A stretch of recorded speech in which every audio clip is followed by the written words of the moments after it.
Silence of space, we drift and we roam, finding our place in the vastness we call home.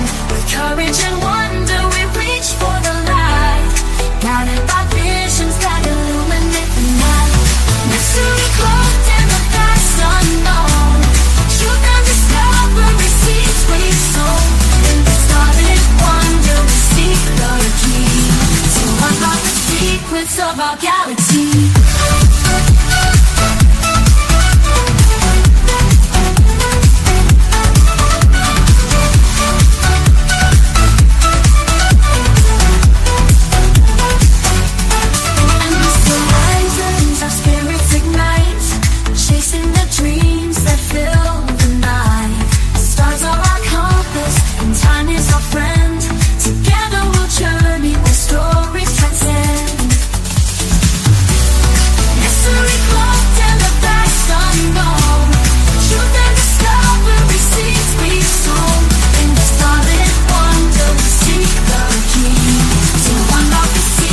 Of our galaxy.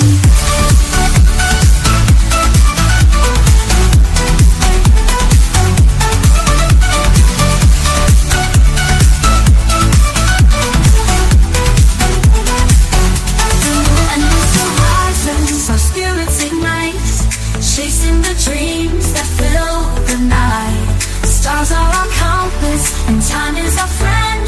Together we'll journey where stories transcend. Mystery cloaked in the vast unknown, truth and discovery seeds we sow.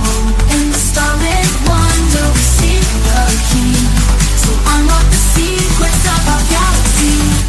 Through endless horizons, our spirits ignite, chasing the dreams that fill the night. Stars are our compass, and time is our friend. Together we'll journey where stories transcend. Through endless horizons, our spirits ignite, chasing the dreams that fill the night.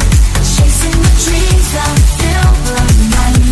We sing for the nights we were not named. I sing for our name. I wonder the secret key to unlock the secrets of our galaxy. First in love with the cosmos, whisper our name. A symphony of wonder under a celestial refines. In the deep glassy moment, our wisdom grows. In the dance of the universe, the truth flows. In the quiet of the night, we dream and fly, with questions that echo through an endless sky. Bound by the stars, our story unfolds. In the universe, our destinies are told.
Alright. From the foundation heights, quest the truth is our guide. In the vast expanse, it's where we reside. Hands up to the sky, let the bass ignite.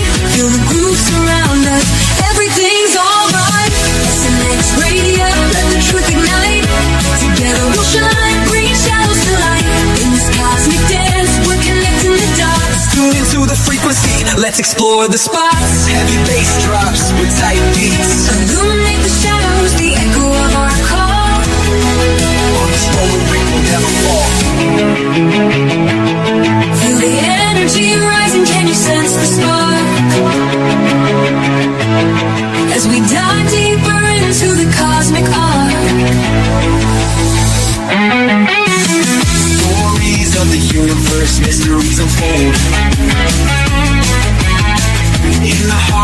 SNX, where the truth is gold.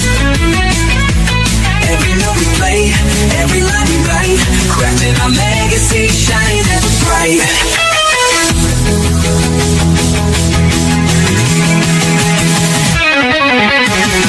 SNX radio, let the truth ignite.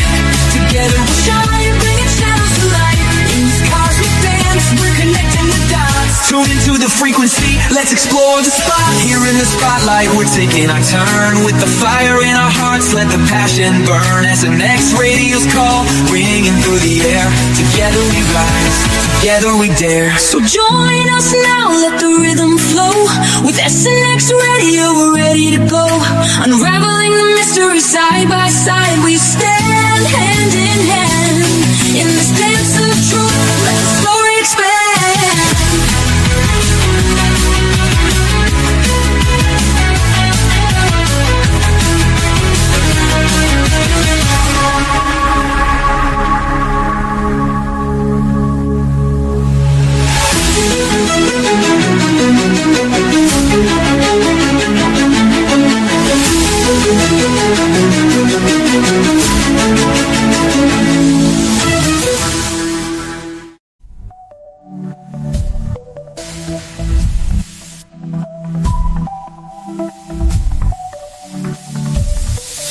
In the skies, they're cruising fast.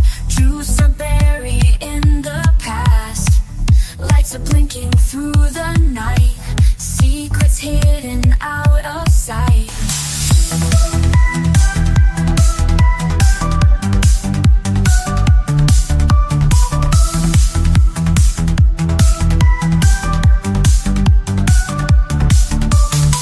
Stars reflecting coded blinks.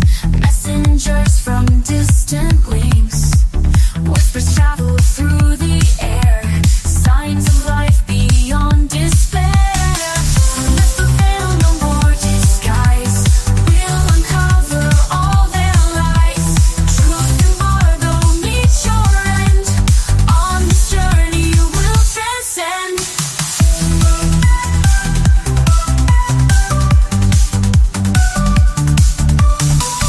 Mysteries in cosmic dust. Unveil secrets we can trust. Hidden realms in shadow play. Night gets brighter every day. Voices from the great unknown.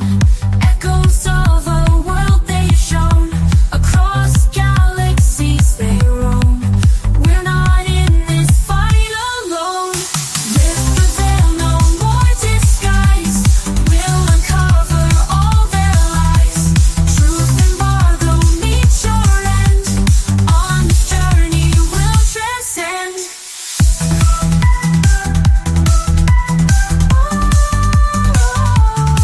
What you said.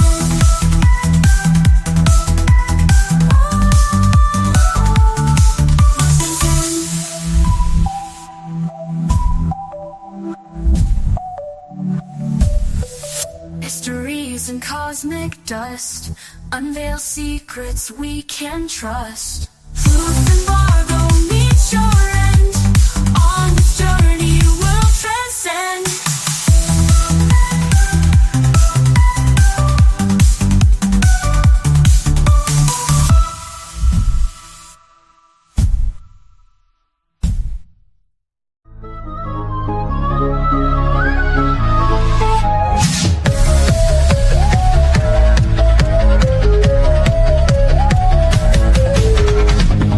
In the still of the night,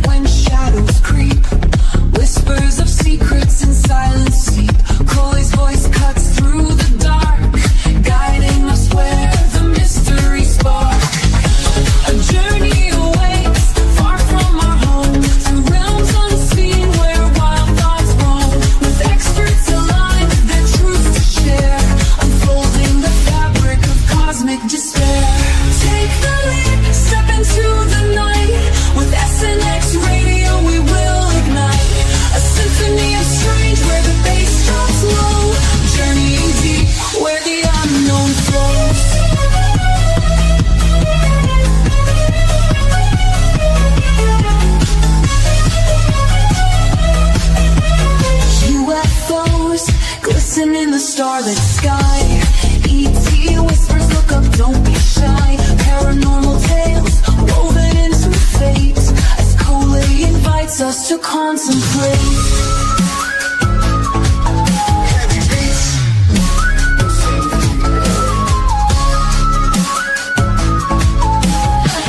Feel that chill when shadows align. Experiences unfold, one of a kind. Off-world encounters, truths they must find. Open your heart, release your mind. Take the leap, step into the light. With SNX Radio we will ignite a symphony of strange where the bass drops low. Journeying deep where the unknown flows.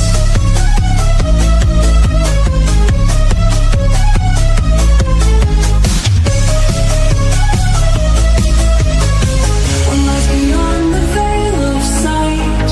What secrets kept from our human plight? Coley's conversations stir the thread, an awakening call for the living and the dead.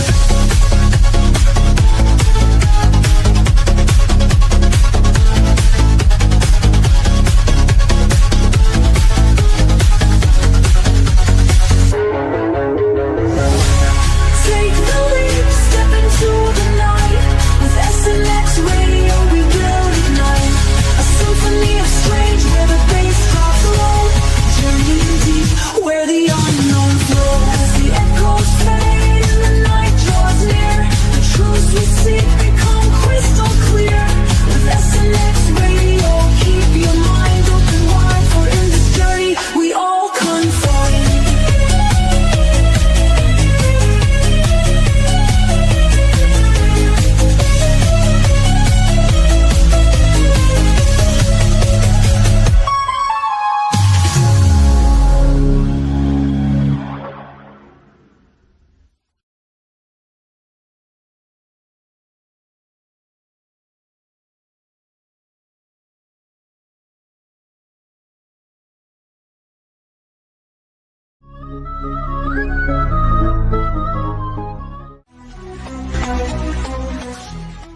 Glowing flashbacks on the track, watch the past unfold. Got a story to tell, a courage untold. Rise up from memories, watch us take control. Echoes of yesterday feed our fight. From shadows to light, we'll take flight. In this race, embrace our might. Hold our dreams, got the future in sight. Rise up high, let courage unbind. Erase the past, keep future in mind. Every step forward, no looking behind. We own this moment, leave fear confined.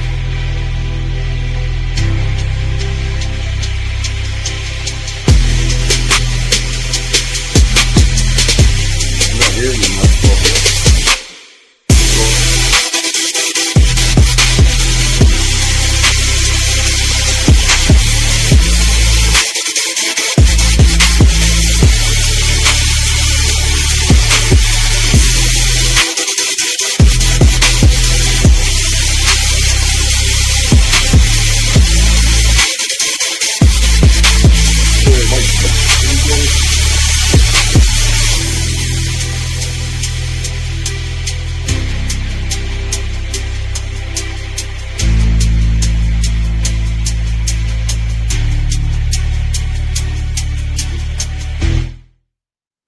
Hello and welcome everybody to another episode of SNX Live Radio. And tonight we have Coley and Rodney. Hey, Rodney. Oh, we can't hear? Okay. You can't hear me? No? This is not I hear good. nothing. I hear nothing. You don't hear? I can hear you. I hope if anybody cannot hear me in the chat, please let me know. You can't hear me at all? Still? Oh, boy. Well, let me see here. I'm not on mute. I'm not. Let me check our Mic check audio. 1, 2. Can anybody hear me?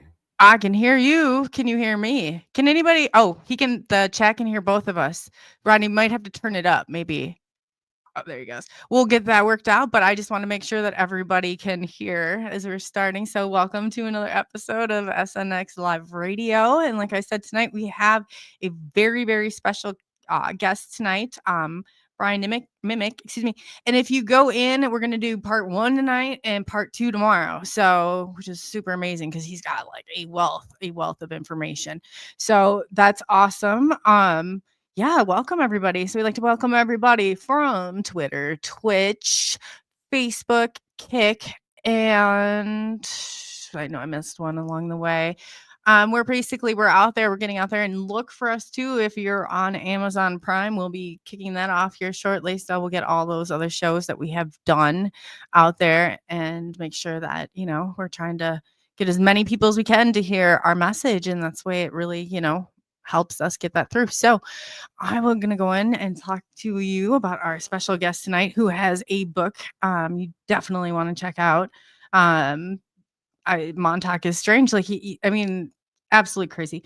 Author of Montauk is Strange, The Archives 36 Years Exploring Camp Hero, Long Island, and the Legend of Montauk Project. So Brian has been to Montauk about 74 times, he said. He's 36 years of research on it, gathering visits to Montauk. I mean, I remember Jessica Jones when she was on there. It's crazy. He's gone out with, everybody he can to really get this message out there. So I'm really excited. If you check out his book, check out his ebook. We put all the links down below and just stay updated because he's definitely going to have another and more information coming out. I mean, he has really done a fabulous job. In 1994, he was involved in all this. He's been on several cable TV shows on Montauk, including history, travel, science, and CW. So he's met and spoke with authors of the original book. He's got people he's gone and he just told me about 30 people that, he's going and talking to people there, people who've experienced it, all the stuff. And he's gathered all the data and put it together so everybody can go through and decide for themselves, which I think is absolutely great. You know what? Without further ado, I don't want to even waste any more time. We're just going to go ahead and we are going to bring Brian on because there's nothing, like I said, wow. So without further ado, Brian, welcome. And thank you for coming on tonight. Really appreciate that. Thank you so much for having me again. And I know there's so much to talk about. So no, yeah, you got so much. It's absolutely amazing. Always great to have you on. Rodney's here. He's just having a little bit of audio issues, so don't even worry about that. He'll pop on here shortly. So without further ado, tell people who is Brian and how did Brian get into this? And I mean, you're right there and you're picking all this data. And I remember groups like last time I told you, I remember Jessica Jones and being like, I was out there and all these people, you're taking Jessica, people out there. And she's awesome. We were there together, and actually that day my car broke down in Camp Hero for the first time ever. And I took the train. We got it home and I took the train back and stayed with them, but they were there for like the whole week, everybody. And we were going every year. Well, like me and 2 other YouTube channels, Mike and Michael, my friends, and we did this collaboration. It went like 3 years in a row, and each year we'd bring like different people. But on the 3rd year, they had this actual gathering out there, the Montauk Adventure Tour, and Brian saying James Rink and Alondra Markman and Arkin Ra and Jessica Jones, Mike Colantonio, Long Island Bigfoot, Michael Dark Hour Paranormal, who did the documentary from that day. Because he did one for like the first year or 2 he combined, and then the next year he had all these people that he wanted to interview. He really wanted to interview people who experienced the project and felt like they were there, and had stories, so many stories to tell, which I could never like really fully document. So that was perfect. I always wanted him to do this documentary. So he got a lot of people's stories that day. It was great. It was really fun. And then the next year we went again. So this year, I hope we do it again. It'll be 5 years in a row. So that would be cool. Wow, that's awesome. Yeah, you have to make it an annual thing. That's awesome. I started going as a kid, of course, and on BMX bikes in the 80s, parents hanging out at Montauk Point, the parking lot in the town of Montauk. So I was there a lot in the town of Montauk as a kid. But like I count those trips to Camp Hero as the times I actually paid attention exploring there. So like there's 74 of those. But like we were out there, and then one day we stumbled out there on our bikes into Battery 216, which is a bunker right near the lighthouse. And we went through a small hole in the wall and no lights or anything through the dark tunnels. And then there was a huge hole in the floor. The whole hallway was collapsed, like blown out or something. And you hear like wind coming up, like ocean wind, and because it's right near the ocean, it's on these big bluffs, 100 feet up in the air, like 100-foot bluffs, and over the Atlantic Ocean. So you're like That's crazy. nothing in every direction.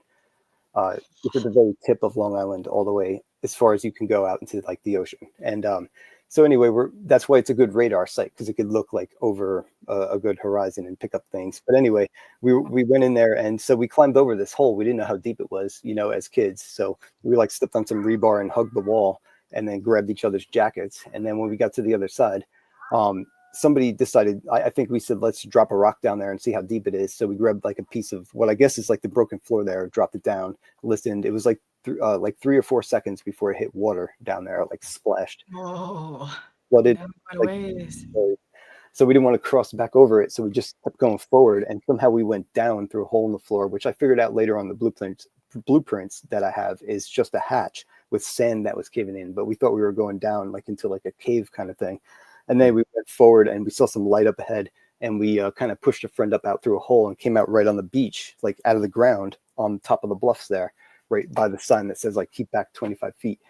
The bluff is caving in or whatever. And so, the funny thing is now I see that that's a square trapdoor hatch, like for the Air Force, or that was actually for the Army, because it was a coastal artillery bunker. It was like a gun in there.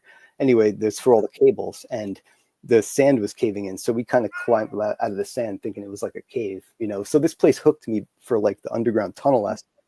Then this book came out in high school, and everybody's talking about it. And they're like, out at Montauk Point, there's this giant radar. I'm like, where? I'm like, I've been out there. There's like these underground tunnels. And they're like, no, there's this huge radar there. So I took that book home and read it. And that was the Montauk Project, Experiments in Time. Preston Nicholas and Peter Moon's first, book in the trilogy. That's like the original Whistleblowers. And that hooked me. And then when we got out there, everybody just wanted to go straight for that radar all the time. We passed that place I was in as a kid, and nobody cared about it. They were just like, radar, radar, radar. So that was our mission. Like we had like missions to get certain places. Each time we'd find out like a new place on the base, we'd plan to go there and check it out. And there was so many radar towers back then, other ones to explore. It was really cool. There was these big metal cylindrical towers, and on top was like what looks like a golf ball, but it's like an inflated rubber dome, and the radar's inside turning or like angling up and down for height finders. But it's like, it looks like this big rubber dome, and there was a whole bunch of them around the big radar, which was really cool back then. When we went, the bubbles were all gone and the radars were gone, but it was just these metal buildings everywhere. And they all had really deep basements as well. Like I have pictures down, there's like a aluminum ladder. It's like 18-foot ladder, and it goes down into a deep basement.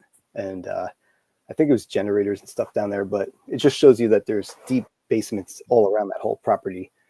And the common thing they would say is that like there's absolutely nothing underground, but I've mapped out so much of it at this point. Oh yeah. Utilities and water, sewage, and electrical, and the cabling for like World War II, how they did everything with phone cables that were hardened or like protected from bombardment, so they were kind of buried. And I have all these maps, and I just started plotting them all out and like trying to do the depth. But there's big hills there that they built to build some bunkers in too. So it's been pretty tricky. But over time, it takes a long time. But I hope to show that with everybody. And it's a full mapping of everything I know is underground, and what I'll guess how they could have went deeper and made an actual dump down there. Yeah. So you're going in there, and you're not saying like, because there's so much like, well, you can speculate, but that's how you have to start. You have to start somewhere and say, hey, this only makes sense. And you're going layer by layer by layer, but you're putting a map of the underground of Montauk together.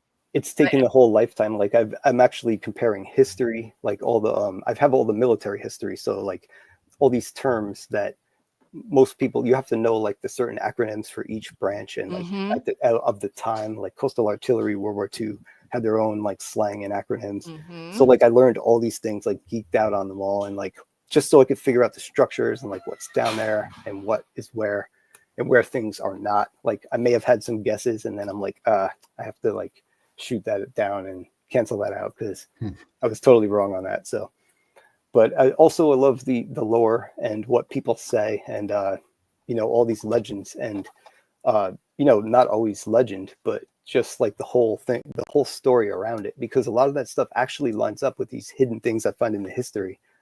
And it like it lines up exactly with certain things people said, and there's no way they could have found like this, say a document was just like FOIA'd last year. Then this person who said this like 12 years ago, how could they have possibly known? So maybe it's actually a legitimate connection. So those kind of things are really cool when I find all those synchronicities about Montauk all the time. So And you're it's just right. so If you're fun. going into the acronyms of these and the brevity coding, I mean, you're talking about learning a whole new language. I have a lot of respect for that. I really do. Thanks. Well, yeah, I mean, me too. The people that really, are fluent in it, but like the Air Force had their own whole terminology, and then Sage, when they upgraded to that, that was a whole thing. But all the old coastal artillery stuff is cool because I met some of the people that tour all these places around the country, and I had started having like email exchanges with them, and they sent me all of these blueprints and cable routes and everything for Camp Hero. So I have like every blueprint now. Before I got like a bunch from the library, Montauk Library, for when history was coming out. They asked if I could go there and find anything. That's when I got a whole bunch of the blueprints the first time. I just took pictures of them. But then this guy sent me like the full PDFs with like multiple pages. So it was like geeking out on those, just staring at them for like hours, and I found some stuff in there that I've been looking for all these years. Like there's actually have on the blueprint where you go into the tunnels. And because you see how the system works, that's exactly why that item is there. But like it has to work that way, or else the whole thing doesn't, the whole system doesn't work. So it was pretty cool to find a lot of that stuff, even in the Air Force details about the computer building. They said, this computer system has to have one floor of vacuum tubes, one floor of air conditioning, and like a floor or two of generators.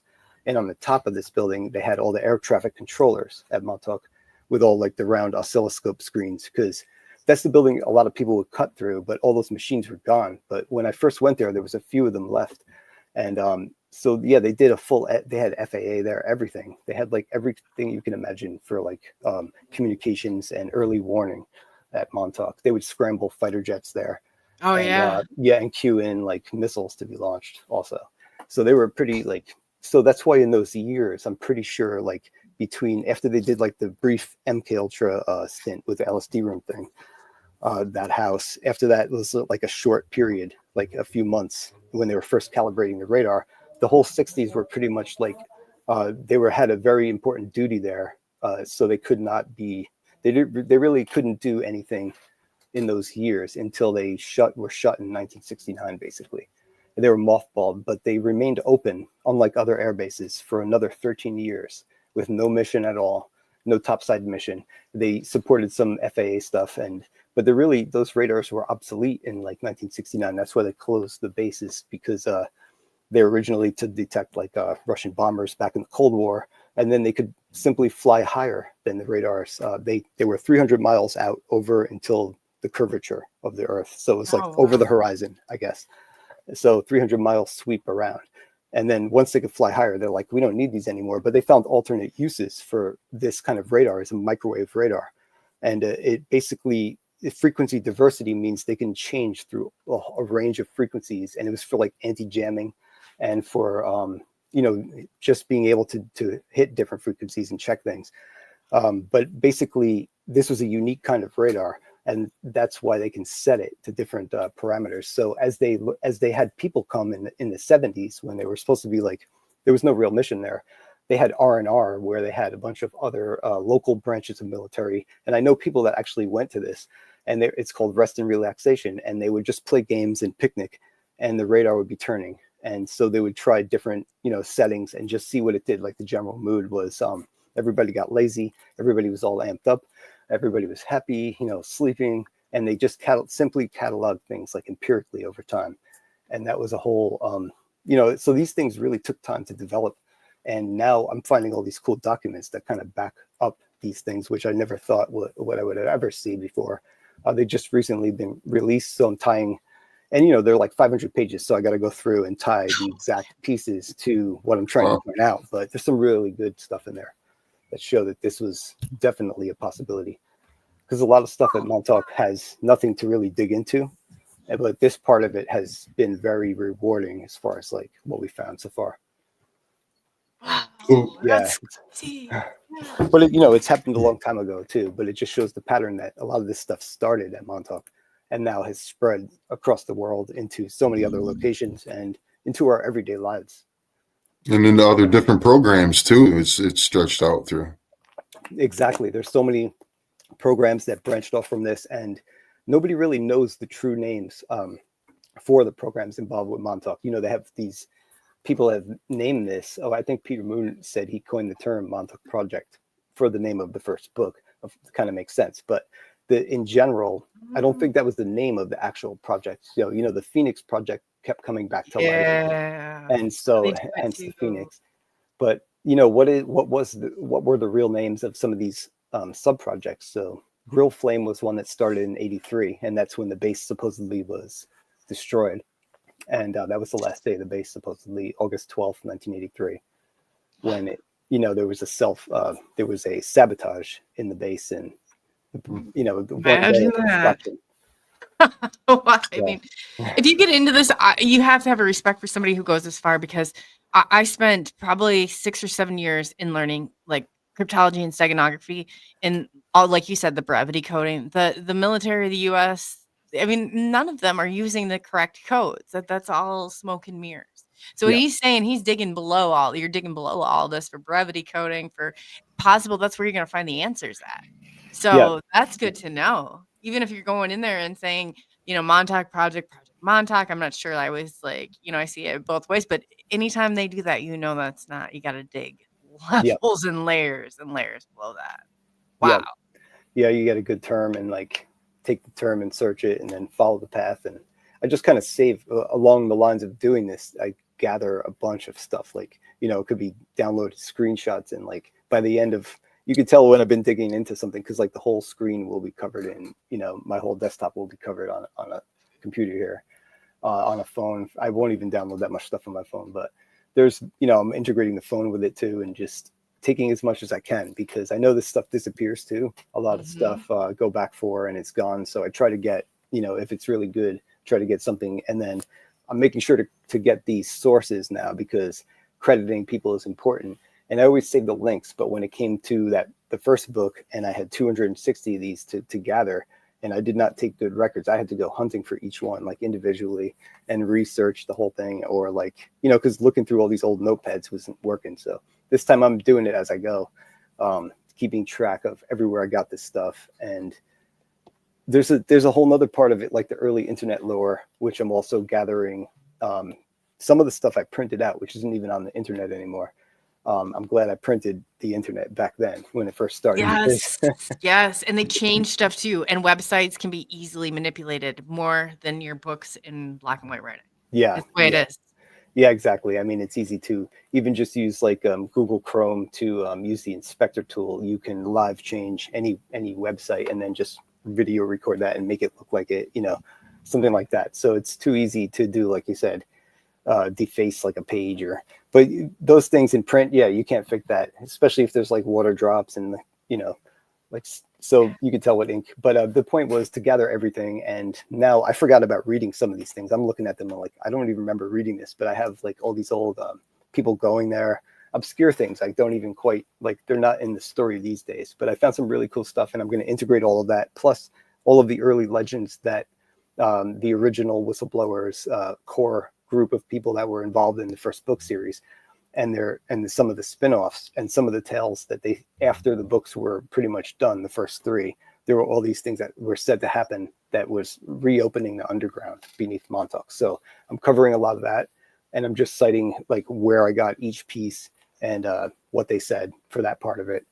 I really want to put some, I have some really good stuff, final conclusions, and other stuff I'm not sure still, and probably will never know. So, but one thing I'm definitely I'm excited to share with people is when I finally finish the mapping of all what I know is underground, and best guess at some other stuff.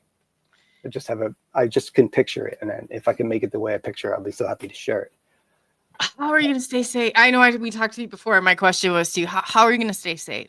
How is I mean, Yeah. this is a huge drop. Oh gosh. I mean, as many people get, I mean, you need that protection. That's crazy. Yeah, I mean, because I mean, it's really popular. There's a lot of people covering this, and there's a lot of just Cliff Notes AI videos on this even, and those are actually funny, some of them. But I get a kick out of them. There's Montauk songs. It's showing up everywhere. So I think the cover of a lot of people is one thing.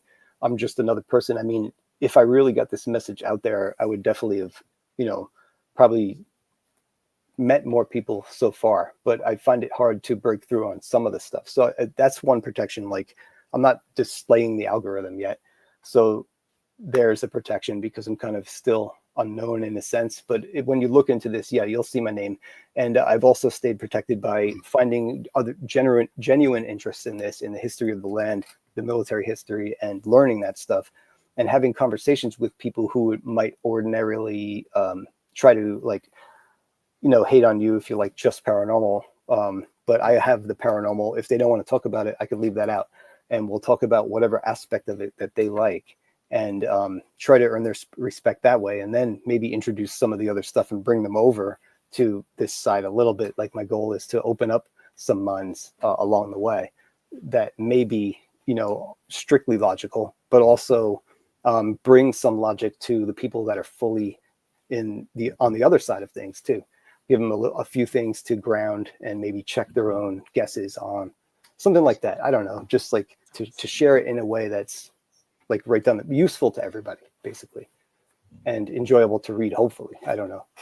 Oh yeah. When our antics when we were younger are actually pretty funny, because I don't even know like how we made it through the day back then, but Right? the things we did back then. Yeah. I just say lawn darts, and we should all pat ourselves on the back for making it this Lawn darts, far. yeah. I never no, thank God I didn't play those. I could see some bad outcomes with that. I recently tried for the first time. Oh my God, what the heck's the name of it? You throw the sacks through the. It's a board with a hole. Cornhole? Cornhole for the first time. I never I've seen it before, and me and my niece were like chucking them every which way, like overhand, underhand, like under the leg, all the way up in the air, trying to get it through the hole. And they were pissed at us. We were doing baseball pitcher throws, and everybody was like, "Stop! You're supposed to throw it this way." But we were having so much fun, and we were actually doing pretty good throwing them all crazy like that. So, but yeah, I guess with the darts, I would do the same thing probably and hurt myself. So that's what I was getting at. I think I was more afraid when my brother was throwing them. Probably we should have targets on our backs too, more yeah. than anything. Need armor for that. Right? Oh man, it's brutal. They can be brutal. Wow. So you're in there, you're going down underground, you're putting a map together of Montauk, of the real Montauk. Did you ever find an energy source? Yeah, well, there's like every structure has its own generators, and they're hooked to regular commercial power. But there's rumors of like a particle, not a particle accelerator, but an early one that's more like a generator in a sense. That's what they've described under this circular road. And from what I can find, they used that circular road to launch some of the very first drones ever in like the 50s, besides the one that Nikola Tesla invented and had in Madison Square Garden in like 1890 or 1904 or something, that little one in the pond. Oh my gosh, isn't that the biggest? I But just remember I used to give tours, and 100 years ago, I would talk about an electric train that used to come in from downtown before they had electricity. And it's nice. like, come on, they had all of this stuff. The technology's there. Our Yeah. government not stupid. Yeah. Oh, Yeah. Things that's why things getting lost to history is, it's important to like document things, I guess. So with Montauk, I figured, things are changing a lot when it gets popular in culture. Like now there's even there's a Stranger Things on Broadway, and it's and the fifth season's coming out, the last one. So this is probably the peak of its popularity after this. And so it brings Montauk along with it, for all those who know where the source material was, what it was based on. So I think this is the best time to get this out there anyway. So while the most people are listening, and yeah, I mean, going out there is fun. It's dangerous. It's exciting. Feels like a mission, a duty, but it also is a passion, and there's always more questions. We're going there to solve questions each time. We usually have a list. We got to go here, check this. Why didn't we get this last time on recorded? Or, why didn't we get a good look in there? So we'll keep going back places like with persistence until we find what we're looking for or whatever we can see. And you know, there's like there's one place still. I have to go back one more time just to get. I guess I got to stick a camera with a stick in there and a light because I just can't see this. I know this building is where all the water tunnels come into and then go out into the ocean. There's a chlorine chamber, and they just like use some chlorine in it and then send it out to the sea to sterilize it. But when we stick the camera in there, I don't see any pipes coming in, any tunnels coming in or going out. It's just like this perfect cement cube. So where, you know, I'm confused is this is where all the water tunnel maps go to. So like it's either been sealed or I just got a crappy view of what's going on in there. But that's the kind of thing I'll keep going back just to document like over the years. Because at this point, we spent all of our earlier years going, you know, it used to be this abandoned base. You weren't allowed to go in there until 2003. It became a park. But before that, you'd have to park really far away, like at the lighthouse, and then walk and sneak your way in there and walk past like security. And when they come speeding down the road at you. So when you hear those tires, usually people will all scatter. And like thousands of Long Islanders have been there and done this. This is like a rite of passage for Long Islanders back then. And I mean, literally thousands. And you say it's a park at one time. So I'm thinking like a place where families go and have barbecues, that kind of thing, a park. now it's a park from 2003 onward. And when we used to go, it was just an abandoned Army and then Air Force they got the property on the inner part of the Army base and made an Air Force base, a radar site. And that's where we used to go. That was our main attraction in there. But the tunnels were the old Army tunnels for the old giant guns, like naval guns, coastal artillery. And those had their own tunnels. And then the Air Force was on this huge hill. They kind of sculpted the hill a little and built all these basements and these huge computer buildings, a whole bunch of radars and stuff on a high spot, which makes sense. And that we used to go in there, and these people would chase us around the whole place. There was this place called downtown Camp Hero. It's like where all the housing was, the old Army housing, and that's where the LSD house was. And then past that, there's like the Planetary Cross Point, which is this traffic circle essentially. But you know, there's a whole thing about that. But it was fun because they sometimes they wouldn't be there at all, and other times they would come flying around the corner and just chase you. We used to just run from them every time. One time they got us when we went in the tunnels and forgot they were chasing us, and we made all this ruckus in there. It was echoing out through the small hole like for probably a half hour, and then we came out and the guy was just waiting there for us. So that time we got all of this on video. So I assumed everybody was recording back then when we were going. Or other people were also taking pictures and recording. And some people have taken pictures over the years and even sent them to me, which I shared in like a small music video or something on our YouTube channel. But basically, nobody else really recorded except for the original authors when they made the Montauk tour video. And we have like the same kind of footage. We're in the tunnels.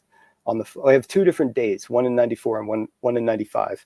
And both of those are pretty long, like half-hour recordings. And we're all over the base. We film like all the old radar buildings. They chase us around through one whole day. And we're like on the roof of the radar, the LSD rooms, and in the tunnels. And then I have us getting like ticketed on the video and everything. So I think soon I'm going to share, like maybe premiere it or something, but put the whole entire unedited video with the original audio, probably cursing a lot as kids as we're running around, and some bad camera work, but it's really hard to find and see all that the way it used to look there. So I want to share that pretty soon because I think that's important to see, because now it's like a lot of it's gone, and I don't know, it's just so strange there now, obviously, hence the name, but like with the ticks and everything, I mean, they make it really hard to get into Radar Hill to begin with. And it's infested with these ticks in there, which some people have guessed that's on purpose. Yeah. Well, didn't they? Is that close to that island? Oh, gosh, we're all close to Plum Island. Plum Island. Yeah, it's like north of Montauk. Like the end of Long Island has like these 2 peninsulas. They call them forks. Like Montauk's down here, and Plum Island's like off the tip of this one. So it's like right across the water, basically. And if anybody does not know about Plum Island and the ticks and mosquitoes and the things that they've said that have escaped there or come from there, it's a whole new, I mean, it's right next to that. That's crazy. Do you ever think that there might be underground? Too. Yeah. Oh, sorry, Rodney, go ahead. Oh, did you say animal experiments too they're doing over there? Yeah. Mm-hmm. Yeah. Yeah, exactly. We're an animal. It's an Animal Disease Research Center for the Department of Agriculture. Before, like, it was a chemical warfare lab for like 4 years, and then that was outlawed in like 52. It became animal research. But somebody just recently finally found the document that shows they were going to originally put that at Camp Hero, but the oldest cattle ranch in the country is right next door from like the 1600s, like the first cowboys were from Montauk, and they were right next door. And this is where they're going to put the lab that studies like bovine disease and like hoof and mouth and all this stuff. So they're like, that's outrageous. You know, why? So they put them on this island. It's like the island of Dr. Moreau, though. People have theorized over the years that human experiments and everything else have gone on there. They did have some power outages where things escaped, and that's where they say some of the birds went out in a diameter and brought Lyme disease to Lyme, Connecticut, and Montauk also as Montauk Knee, they called it when it was here, actually first. But it's basically like in a circle, like you could picture birds leaving Plum Island. But there was also the body that washed up. I printed in my book. It was done by the Suffolk County coroner. It's a sketch of the body that washed up on Plum Island, and it had really long fingers, and they didn't know like what ethnicity it was at first, or I think it was a male, but they drew the long fingers. They had to like erase the regular fingers on the coroner, had to like draw these extra, like probably whiteout or something, and draw these like really long fingers. And then he had 5 trepanation holes in his head drilled. So he had 1, 2, 3, 4, 5, like almost like the Shaolin monks dots, but they were actually holes into his brain. So And somebody tried to escape? He tried to escape, maybe in offshore, research, because in international waters, you can do a lot of this stuff, so it may be that, but he ended up on Plum Island, which is weird. And they also found a bunch of drugs in his system, which I didn't have the info for in my first book. So I'm going to just update on that, exactly what he had. But a number of like things that basically make you like kind of comatose, or like they're not like, they were like antipsychotics and maybe tranquilizers, stuff like that. It was really crazy. And yeah, they never really wrote about it again. And that disappeared from the press. And I had a small thumbnail of it, and that wasn't going to cut it to print it in the gallery, like a photo gallery of this. I wanted to share it. So I got like pieces of it from one website, when you scroll and it's like parallax and it kind of blocks the background and you want to get like a part of it, but it keeps blocking it. So I fought with that. I like went to code and got like the image source and like pulled it out. And then I saw one on Jesse Ventura's show back then where he covered Plum Island, and he had another piece I needed. So I pieced the guy back together from the original pieces just so it was authentic, but it's kind of lost. That's a lot of work. Wow. Yeah, that's an important one to share. I thought, and because, you have the Montauk Monster down here in Montauk, and then there was another report of a similar one on the same beach in Montauk that looked identical. It was like a couple of years later. And you can find that on Google still. That's what I was trying to say. But also there's this old footage on YouTube of somebody said they found a reel in their grandfather's house, and they play this it looks legit, because I've seen a lot of fake like vintage filters and stuff, but this one looks pretty legit. And it's like this old black and white film of a monster found on the beach on Plum Island back in like the 60s or something. So I don't know, who knows, we saw something in the channel that looks similar too, and it's on one of those 90s videos I have. We all comment on it. It was on the floor, and who knows what that was. I still don't know to this day. So you're out there with a big camcorder back in the day. Yeah, with it was so dark in there, and the flashlights in the 90s were so terrible. They were like plastic flashlights, and they had like this incandescent little bulb, like a yellow light bulb. And when we have them in the bunkers, it makes a circle on the wall like this big, like maybe like 3 inches or something. Like aluminum. Yeah, you can't really see anything. So a lot of people were complaining about the the lighting when they watched it. But I was like, they asked me, did you find the chair? I was like, if I did, I'd go back in time and bring myself a flashlight back, so I can make a better video for you. Wow. Yeah, it's got to be better than the Blair Witch Project videos. Yeah. You can hear the echo, like the reverb in the tunnels. So, that part of it is kind of crazy. Like every word we say kind of echoes down the whole tunnel, because they're 500 feet long, the tunnels. And then, we start on one side, but you have to go through this small hole in the wall, then through another small hole. There's like a huge room. And then you go through, like, it's been bricked off. So people broke it open, and you just kind of go through that. And then there's this huge corridor, and there's rooms on every side. And one in the center, you can go down steps into a sub basement where they have like a power room. It's like boilers, generators, all kinds of stuff in there. And that's where they have utility stairs to go down a few flights of steps. And there's this long tunnel all the way to where the radar is. It's like, I forgot how many, it's like 1,000 feet or something. But that's the same tunnel that we found on the Dark Files, the history show they kind of brought me back into all this stuff one day out of the blue. I kind of forgot about Montauk and they called me up one day. Somebody I gave a videotape to that I used to share said that they have to talk to me. So they contacted me, and long story short, they ended up using that stuff on the and I helped them like pick the spot where to look. And when they did the final test, there was a tunnel down there right where it should be, like the one I'm telling you about under the bunker that goes all the way to the radar area. And there's a similar one in San Francisco. And when you get to the other end, there's actually 2 steel ladders that are 35 feet each. You go up 135, it's got a cage around it, but it's sketchy. You go up this single ladder and then you stand on platform. You go over a few steps and there's another ladder, another 35 feet. And then you come out into the battery commander station, which controls both of those bunkers. Like one's battery 112 and one's battery 113. And this little house that looks like a house on Radar Hill, it's actually an old World War II bunker. And in the floor of that building, there's an old tunnel. It's even on the blueprints, and I missed it all this time. But now, obviously, that's exactly like San Francisco's bunker of the same might. You know, they're like cookie cutters, but they do adjust them to the landscape and stuff. So, but those tunnels are probably really unsafe to go in. I mean, they're deep and they're probably caved in. There's probably bad air in there and all kinds. So how far down do you think you've made it? We only went 1 story below in the main bunker. It's a really long bunker, and actually the basement, the back power room already is like in the ground, almost a whole story.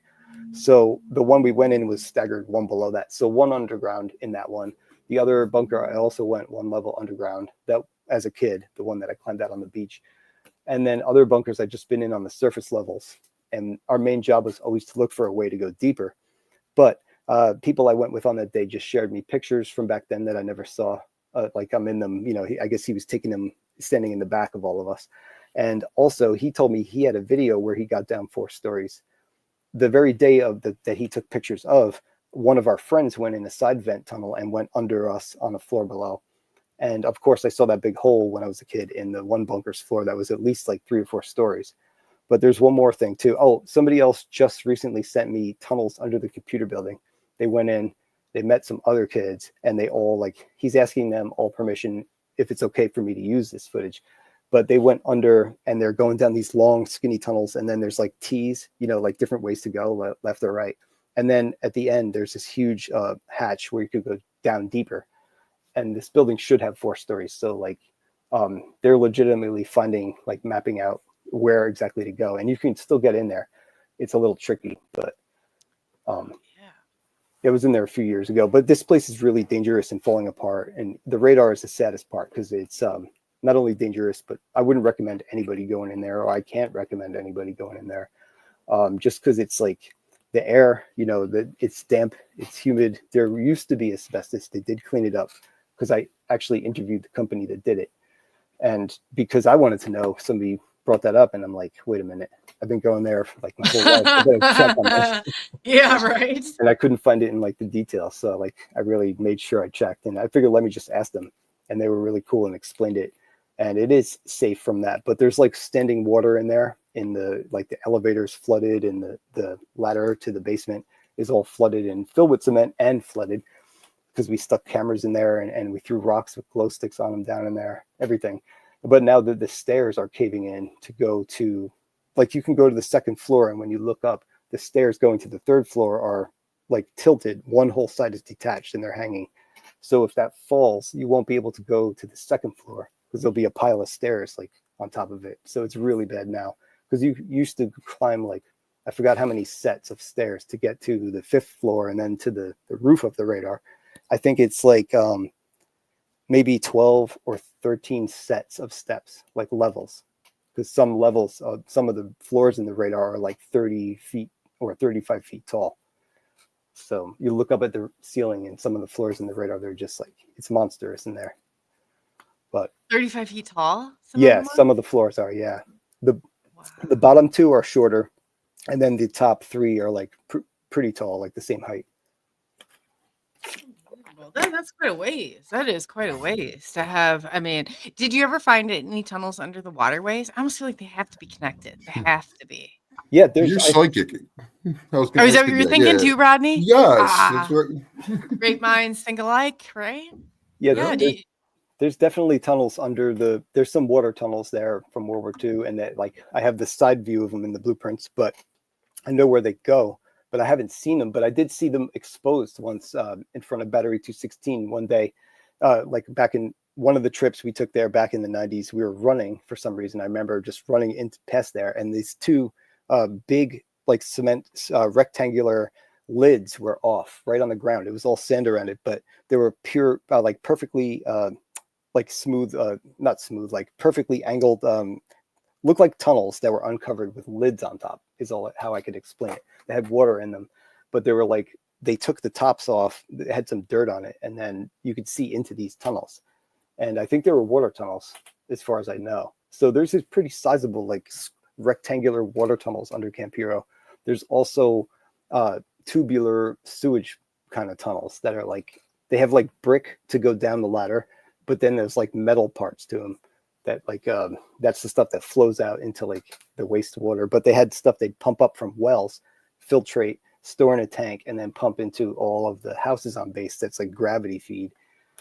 Then like the Air Force had their own power tunnels to connect the Gator buildings, which are ground to air radio buildings at both sides of the base. So they had this big one. And then when Sage came in, they had their own tunnel to connect all the new Sage buildings.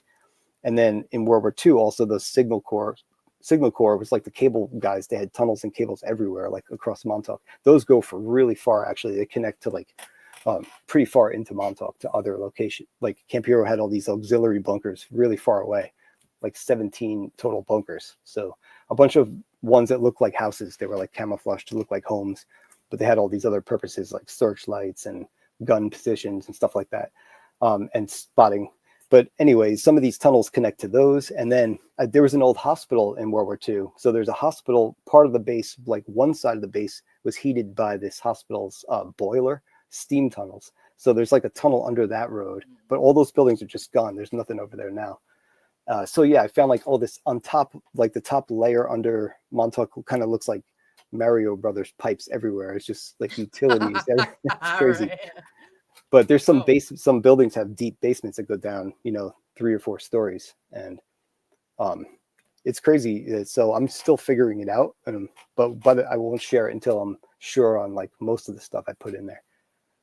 Hopefully I'll do it in Because time. by cause and effect, if it's not on a map, we should be questioning it. And it only makes sense if it's going here to there, there to here, that there's something below it.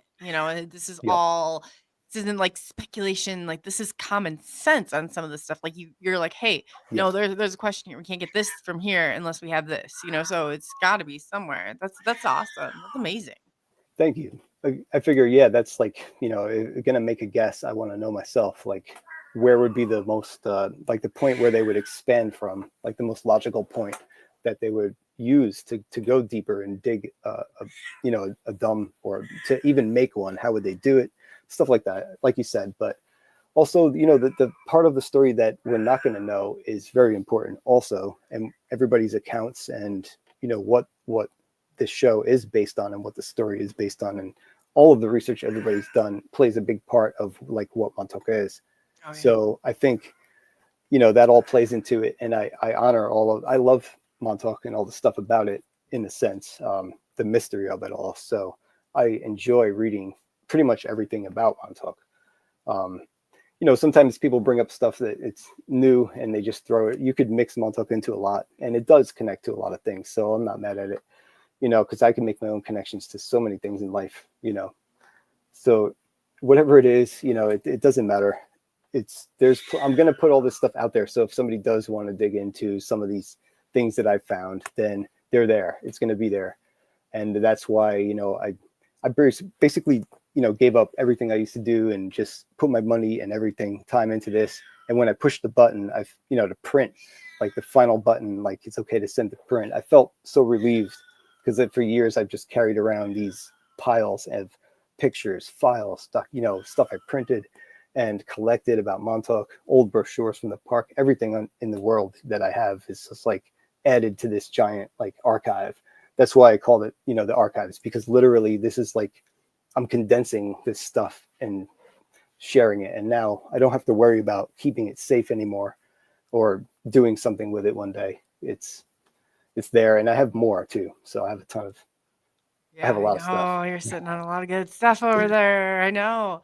I Yeah, know. We are at the top of the hour, and before we go in, there's a ton of questions, but to get back to it, I think that's probably a good time. We'll just go ahead and take a little break Sure. and come back, and we'll get right back into it because Yeah. there's so much here. I just absolutely There is. amazing. So we'll Thank just take a short break, and then we will be back, and we'll bring Brian on. I love how are you doing, Rodney?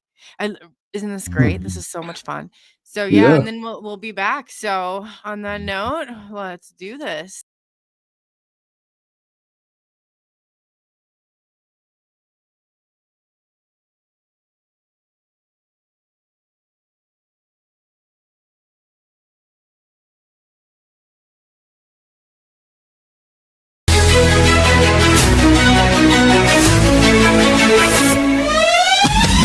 Unraveling the mystery, secrets in the night. We travel through the cosmos, ready for the flight. Together we'll shine, casting shadows aside, in the heart of the rhythm where our dreams collide. Join the Subnation X quest, the truth is our guide in the vast expanse. It's where we reside, hands up to the sky, let the bass ignite. Feel the grooves around us, everything's alright. From the Subnation X quest, the truth is our guide in the vast expanse. It's where we reside, hands up to the sky, let the bass ignite. Feel the grooves around us, everything's alright. SNX Radio, let the truth ignite. Together we'll shine, bringing shadows to light. In this cosmic dance, we're connecting the dots. Tune into the frequency, let's explore the spots. Heavy bass drops with tight beats. Illuminate the shadows, the echo of our call. On this roller ring will never fall. Feel the energy rising, can you sense the spark? As we dive deeper into the cosmic arc. Stories of the universe, mysteries unfold. In the heart of SNX, where the truth is gold. Every note we play, every line we write, crafting our legacy, shining ever bright.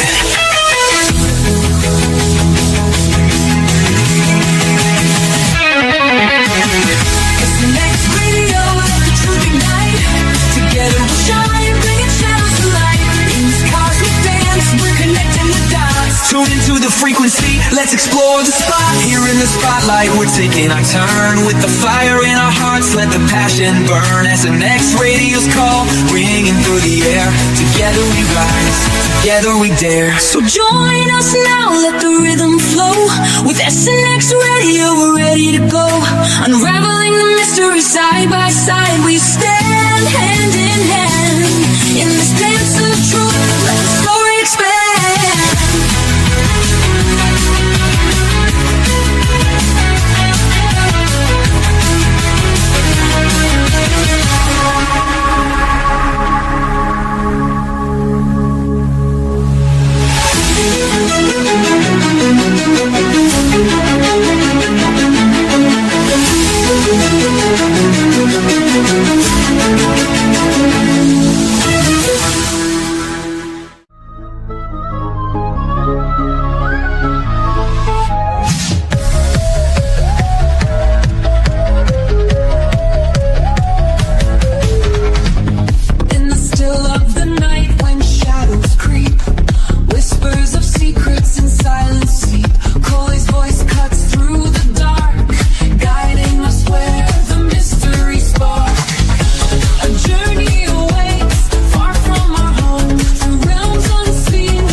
past unfold. Got a story to tell, a courage untold. Rise up from memories, watch us take control.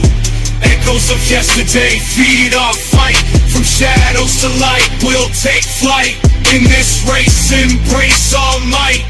Hold our dreams, got the future in sight. Rise up high, let courage unbind. Erase the past, keep future in mind.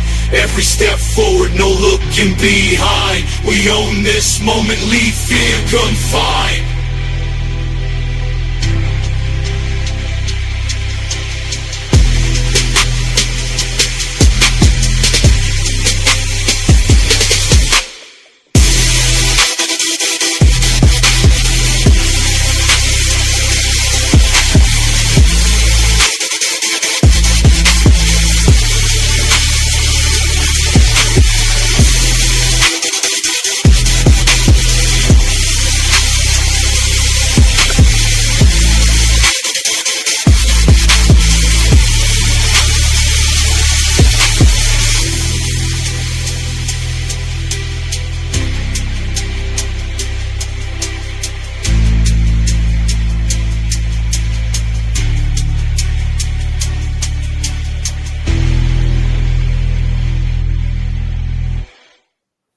Hello and welcome back to SNX Radio. This is Coley. We got Rodney and we have Brian Minnick tonight. Our special guest. We're doing tonight part 1 of Project Montauk. Montauk is strange.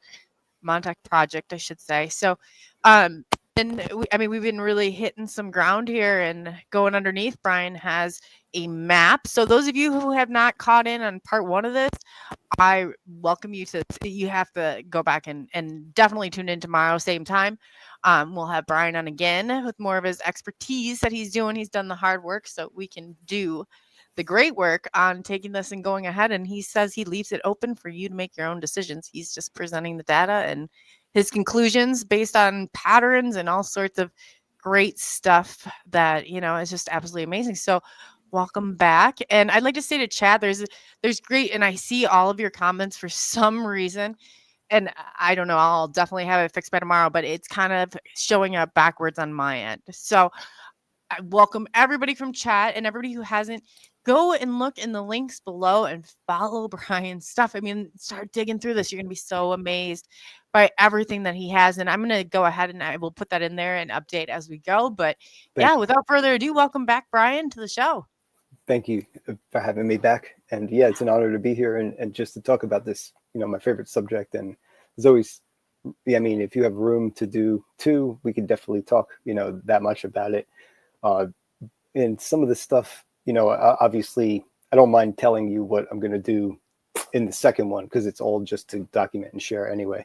And what I've done in the past, I kind of forget that I've done sometimes because it's been such a long road of this stuff. Going there, almost like the next time I go, it's going to be 75 times. So I want that to be a good one, of course.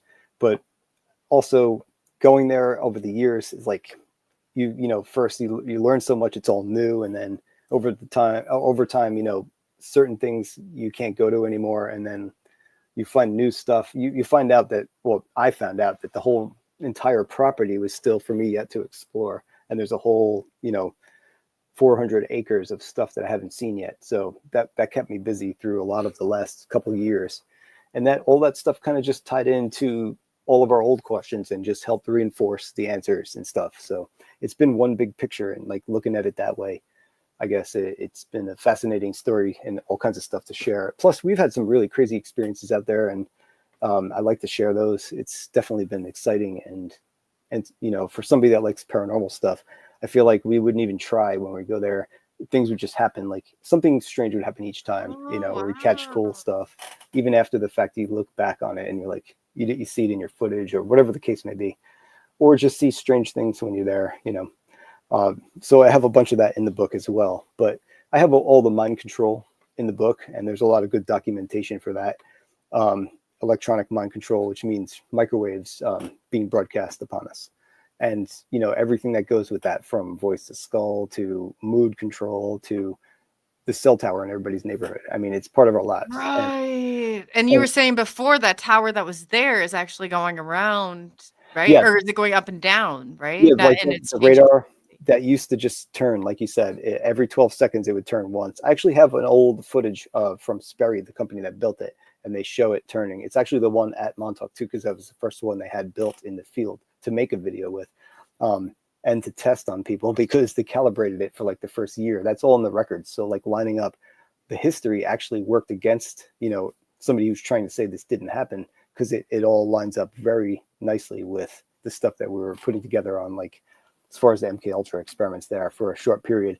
But later they did broadcast, and and that was also, I found some other projects, like you said, from documents, like project names that I can associate with that in those years. But yeah, that affects people. So if you had early Nokia and you put it near a speaker, you'd hear bup, bup, bup in the speaker. Or just on the base, the UHF on people's cars would be picked up by the radar, so they could tell when people turned their ignition. But when they started broadcasting in town, like 5 miles away in Montauk Village, every 12 seconds, people's TV and radio would go and like snow on the TV, and the radio was shut off, and it drove them nuts. And if that's affecting technology, it can also affect your mind, your brain matter, and it does. It's another. Oh, that's a good point. Bravo for that. If it can, did you just hear that? If it can affect, all of this other stuff going on, it's going to affect you too. Yeah. Wow. It's like another physical object, and it's a wave that's vibrating it, a sound, it's subsonic sound. It's actually another kind of wave, microwave, and it's not good. You're not supposed to stare into the microwave oven, I guess. Yeah, or stand close to it. Yeah. Did anybody ever stick like something in there on accident and watch what happens? I watched my sister put a fork in there once. Yeah, a lot of sparks. I got it off. I put a thing of butter in before, and I was like, "There has to be metal in here." It went up like in flames. It's crazy. I watched somebody at a campsite set butter in a pan, and it was gone in like a second. It was like, I don't know how they did it, but yeah, I guess there has to be something. There's something, because it went up in flames in that microwave. So yeah, I mean, like that's crazy. So if that's what the capabilities of it, before Polly had Roderman, or girl Polly had asked a question like, what is your most compelling evidence, and what would that be like, and in correlation with the Project sure. Montauk? Yeah. Thanks, Polly. That's a cool question too, because like any one thing on its own is cool and it helps like directly back it up. But when you find, like, my favorite thing is a circumstantial case where you have like 8 things in a circle around the topic, and they all line up and they all like match in dates, and then like you present those all together, and it's like, I mean, how can you'd have to, it's a great way to do it, because in this kind of thing, it's very hard to get direct evidence on anything. It's been destroyed, it's been lost to time. But when you could find things they kind of overlooked, and then they all line up and overlap them all into one little, like, subtopic of this, that's my favorite thing, kind of, when that all works out. So yeah, but it's a cool question, because there's different parts of Montauk. So like there would have to be a really good piece of evidence for each thing, like time travel, mind control. Time travel will be the hardest, obviously. There's nothing but speculation. I can't find anything super solid on anything, but mind control is one. I could definitely build a case on certain things, and the paranormal stuff, some of that's backed up pretty well with history and events that line up. I mean, so there's some cool parts like that, and then there's some mysteries that just are so deep and hard to wrap your head around, or at least to find any evidence for. Like, it's not hard to wrap your head around, but you try, but it's, I don't know. That's one of those things I don't think we're going to find anything really solid on. Unfortunately, probably not until the years to come. If anybody knows anything about Project Bluebeam, when they went in for it, they were trying to destroy everything that was on paper. Wow. So that's going to be huge. Polly also had another. She's got great questions. Sure. What details should she pay attention to in her own experience in order to realize in a lot of us, and I can speak for myself too, it's like there's something there. There's something more there. These people are using the same book or same play, different book type deal. Yeah. So if you think in getting to the bottom of this, kids were there, right? People were there. Yeah. They were doing experiments. Yeah. What should somebody, like, going back on the things that you talked to with the people, or things that maybe somebody, who's she's in a different country. She's located totally in a different country than she even grew up in, but she's right in the heart of everything in Israel. So Yeah. I guess in speaking, because like I said, the Mossad and CIA, they are all hand in hand here. What type of things do you recommend like people look for in their own lives, or some of the patterns that you've seen? Sure. Like the synchronicity is always like the first thing you think of because it ties into so many things. But when you like that ties into following your gut and your intuition. So if you keep seeing something repeating, or you just have that inner feeling like this is actually important, pay attention to this, and don't let your logical side start. The first thing you're going to do is start making excuses and explanations logically why that can't be the case. But that first thought, when you feel those things, especially when there's the synchronicities during the day, the same day where like something else happens and it's like a sign, but it's like it lines up. How many times is it a coincidence if you believe in them? Once, but you keep seeing it 3 times is too much. I mean, so that's just following those and don't ignore them. That's like one thing I noticed with, like, I don't know, it could tie into everything Montauk as well. If you believe in other dimensions, it could be a time slip or deja vu, something that just ripples and, tells you don't take this path or this timeline path at this moment, because I guess follow your innermost thoughts and that first thing you think sometimes, or at least if it's a warning, always take it seriously. At least like if you feel not to do something, that's something to listen to. Maybe not so much as doing something, but whatever it is, I think you should listen to that. Maybe, I don't know if that's a good answer, but That inner voice. No, it tugs at you though. It tells you, hey, Hmm. something's not right here. You might not know what it is, but there's something not right here. Yeah, something that basic, like we know, but we kind of are either blind to it, or we have filters, or we forgot how to realize, or there's something we're missing, obviously, because we all have that ability, but we've all experienced little bits of it throughout life, different things, something along those lines. And so I think that's something that's like an unpolished part of us, or maybe we used to have it, but who's to say we can't refine that and bring it back, just by not ignoring it a little bit, I guess. That's so true too. That's so true. If you're like he's saying, and I think we all know too, it's like, uh, so somebody else had Virginia cryptid and paranormal research. Shout out to you. EMF is all around us, and it affects your brain patterns and waves. So they're asking, hey, is this a question like with the EMF fields, especially the paranormal? You're measuring. I'm Absolutely. sure you know that. Yeah. Yeah, electromagnetic field is like the whole spectrum is crazy, because like the part we see with our eyes, light, it's like they call it Roy G. Biv because it's red, orange, yellow, green, blue, indigo, violet, and past violet is ultraviolet, and then X-ray, and then cosmic rays, and like on the other side before red is infrared, and then microwave, TV, radio, and then ELF, VLF, like the stuff they use underwater to talk to submarines, and that's really harmful for our being in general. Like those frequencies very lower.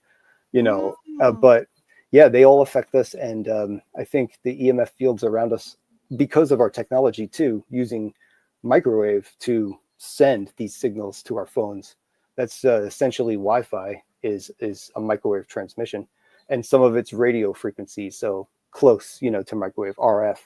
But all that stuff is there. It affects us. It could be harmful. But it's part of our everyday, everything, like it's saturated. How many devices do we all have? But they're low power, of course, but those big towers may be, they're 5G. So soon it'll be 6G. They're cranking up the power. It's like gigabytes, 6 gigabytes. Oh So yeah. back in the Oh day, yeah. it might have That's been happening. megabytes.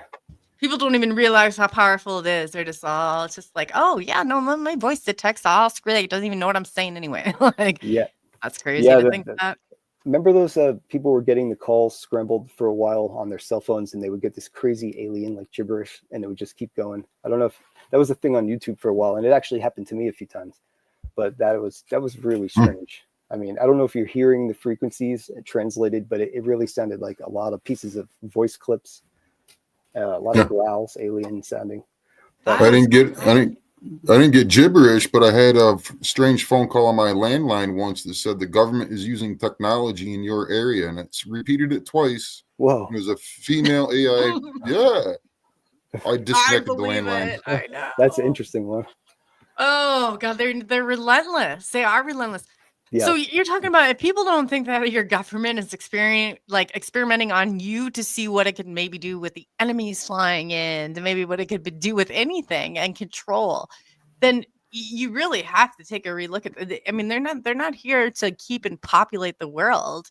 It's crazy. I mean, we're walking, talking experiments. That's very true. They're not here to populate. They're maybe the Mm-mm. opposite is even some have that's been some of their goals. Over time, I've read a lot of conspiracies from the old school, and back then it was against all sides, both sides of or whatever how many sides there are, but not the actual civics and the structure that protects us all. It was more about the corruption within, and so but things have changed, and that's a whole nother. I kind of stay out of it, but sometimes those things cross into Montauk too, and so if they do, then I include them basically. To keep it fair, because if I start including stuff that there's plenty of interesting things also that I could talk about, but I'm trying to keep it on track and on point when it comes to the Montauk archive books at least. Yeah, you got it. So You really do. There's a lot here, and I give you, I mean, hands down, you got my respect and my like keep going, because thank you. there's nobody that I have talked to but Ryan that I have been blown out of the water with what he knows and all the stuff that he's documented is unbelievable. Wow, Unbelievable. thanks. Yeah. Yeah, you're my go-to guy besides Al Bielek, and he's gone, so you're the only one left. And now it looks like the place is getting so dangerous, people can't go there and visit for much longer. So you're going to be one of the last ones. The tower, yeah. I know kids still going in there. I mean, I was watching, kids going in there recently, climbing up what's left of. It's just a metal pole over a whole empty staircase, and they're balance beaming it up. I'm like, oh my god, I just don't want to see somebody getting hurt in there. But yeah, the building eventually, the radar will be the iconic radar. That's like the symbol for Montauk. Will be hard to get to, or one day when it falls off, that'll be sad for me. But just to see after all these, it's like an old friend. But you can still enjoy the park there. I mean, there's even places that still have UXO, which is unexploded ordnance, near the bluffs that you could, I guess, hike at your own risk. I don't know how that works. The path is clear because I walked it. At least there's nothing along the path. But there's still a few spots you can check out there that nobody's really been to, and even down on the shore, the whole place is kind of a great place to explore no matter what, because it's haunting and you see all the old structures. A lot of stuff's been left, in place. So that part is always fun to explore Camp Hero. But those days of getting on the roof of the radar and in the tunnels seem to be gone. I'm still trying to find a way in for just to record, the history or whatever, or just to see it again. I want to get in there, but maybe with permission, I'll try that too if I have to. Good for you. You're good. You're good at all this. I mean, you've gotten to people, you've talked to people that were there that had participated in all of this, and I mean, really gone through. What do you think is the strangest thing about Project Montauk, and I guess Stranger Things, if you talk about it? Do you think there was, I guess this kind of just throw that out there, like when they were talking about the black or the antimatter, I don't even know what you want to call it. Do you think that there was something they did cross over here, bring in like a portal? I mean, what's going on here? Great question. Is all those parts of the what they said they did at Montauk that kind of are getting lost too in the sauce, I guess, lost in the mix, because there was all these other high science aspects to this, like creating matter from thought, like solid matter from the human mind. And there's actually been recent research and old theories like the holographic universe theory that physical objects are generated from code that makes vibrations of sound that makes on the next level up solid objects. Similar to, that's 2D projecting to 3D. So if we're 3D beings and we manifest something in the 4D for it to happen, which is like all time or whatever. So and then backwards, it goes as a shadow or a light. So 4D casting a shadow onto 3D is sometimes the things that we see crossing over. For example, we're 3D, and if we cast a 2D shadow, it's flat. It's a two-dimensional shadow. So what does it look like when a 4D being casts a shadow onto our third dimension? It might look like an apparition or a shadow being, something like that. So it's two-way though. So we could project upward and we could cast a shadow or light downward. And this theory was really cool. And part of Montauk, it kind of made sense with the creation from matter from thought. Then there was weather control. That's another whole aspect of Montauk that has some really good scientific backing, historical stuff, plus all the new stuff that's happening with the NexRad radars and the geometric patterns that are coming out on weather maps, linking up and creating different weather patterns, even earthquakes, tremors. Ooh, that now I've that seen you all say over the this, internet. now it's starting to click. and some other aspects of Montauk of high science. Then there was the whole parapsychology part, and psychoenergetics was on the CIA document, but it was telepathy, telekinesis, and remote viewing grouped together for some reason, but where you can affect objects. And that was part of, I think Grill Flame was one of the projects. So they did, after, like, Stargate was in the 70s at SRI, Stanford Research Institute, but Montauk may have been on another program shortly after that, because when one person does a study, then others set up labs. And Grill Flame was in 83. So that's the basis for 11 and her telekinesis in Stranger Things, her psychokinesis, or being able to move objects with her mind. And so that's they were crazy. there to lock them in and lock us out, or whatever. I guess jamming the signal. How far do they think that it realistically went? If they're sending this out there, yeah, like when they have the tower. I mean, how much of this did they affect? I mean, is this like the actual radar tower? Yeah, the big tower, which is the Sage radar tower. It's like the 35 tower basically, but that thing went for 300 miles in a beam. So like out over until they got a curve where they could no longer send the beam over the curve of the Earth. So 300 miles was as far out over the ocean it could go before they lost it over the horizon. And but yeah, that thing's powerful enough to send a direct microwave beam sweeping out. And if you stand in front of that thing, you'd be instantly cooked. So somebody said they did some early experiments where they purposely cooked people, but I saw they did, some microwave experiments like that in a hyperbolic chamber. It's in the Pandora document that was released, and Project Pandora. And they built a big chamber and they did irradiate some people for testing, but it wasn't on the scale where they just like cooked them. So I thought that was kind of crazy because on the staircase up to the roof of the radar, it's like a steel ladder at that point, no more steps. And it says radiation hazard above this level. So like you go up there, you're going to get fried by this thing because it's so powerful. They had a giant power station next door just to power the radar and like maybe 2 other buildings. And that thing had 4 locomotive-sized diesel engines in there, and there was a huge diesel tank behind it. And there was also generators in the basement of the radar, and it also had commercial power. So this thing used up so much power. And every, when we used to explore in there, every floor is filled with equipment, just racks and racks and refrigerated aluminum rooms you go in. It has all the computer, like radar control stuff. People used to just throw them off the radar back then, just like in literally. Yeah, they'd go and fire them over the roof, go get another. So around the radar, there was all these gauges and, everywhere just smashed open. And people just love throwing stuff off there for some reason. So. And now the radar's dropping its panels. More than people realize. Yeah, that's crazy. That's what it used to be like, and now it's a pretty nice park. But there's an inner area that's the old Air Force radar base that you can't really go in there. You're not supposed to, but people have always found their way in there, of course. Right. I said to Brian, I said, we must be close in age. To hear him talking, I said, it sounds like my generation for sure. we were very close. Virginia Cryptid and Paranormal Research asked, furthermore, wonder how close they are to controlling people with EMF and all the other ways we don't know about. What's your thought on that? You're in deep. That's really now. good. Wow. Yeah, deep. I do think they have the ability to influence more like our moods in a way in mass. It's hard to target like one person with these kind of towers. They're like omnidirectional, so they leave in cell towers and they go out in every direction like a globe that kind of fades in power over time.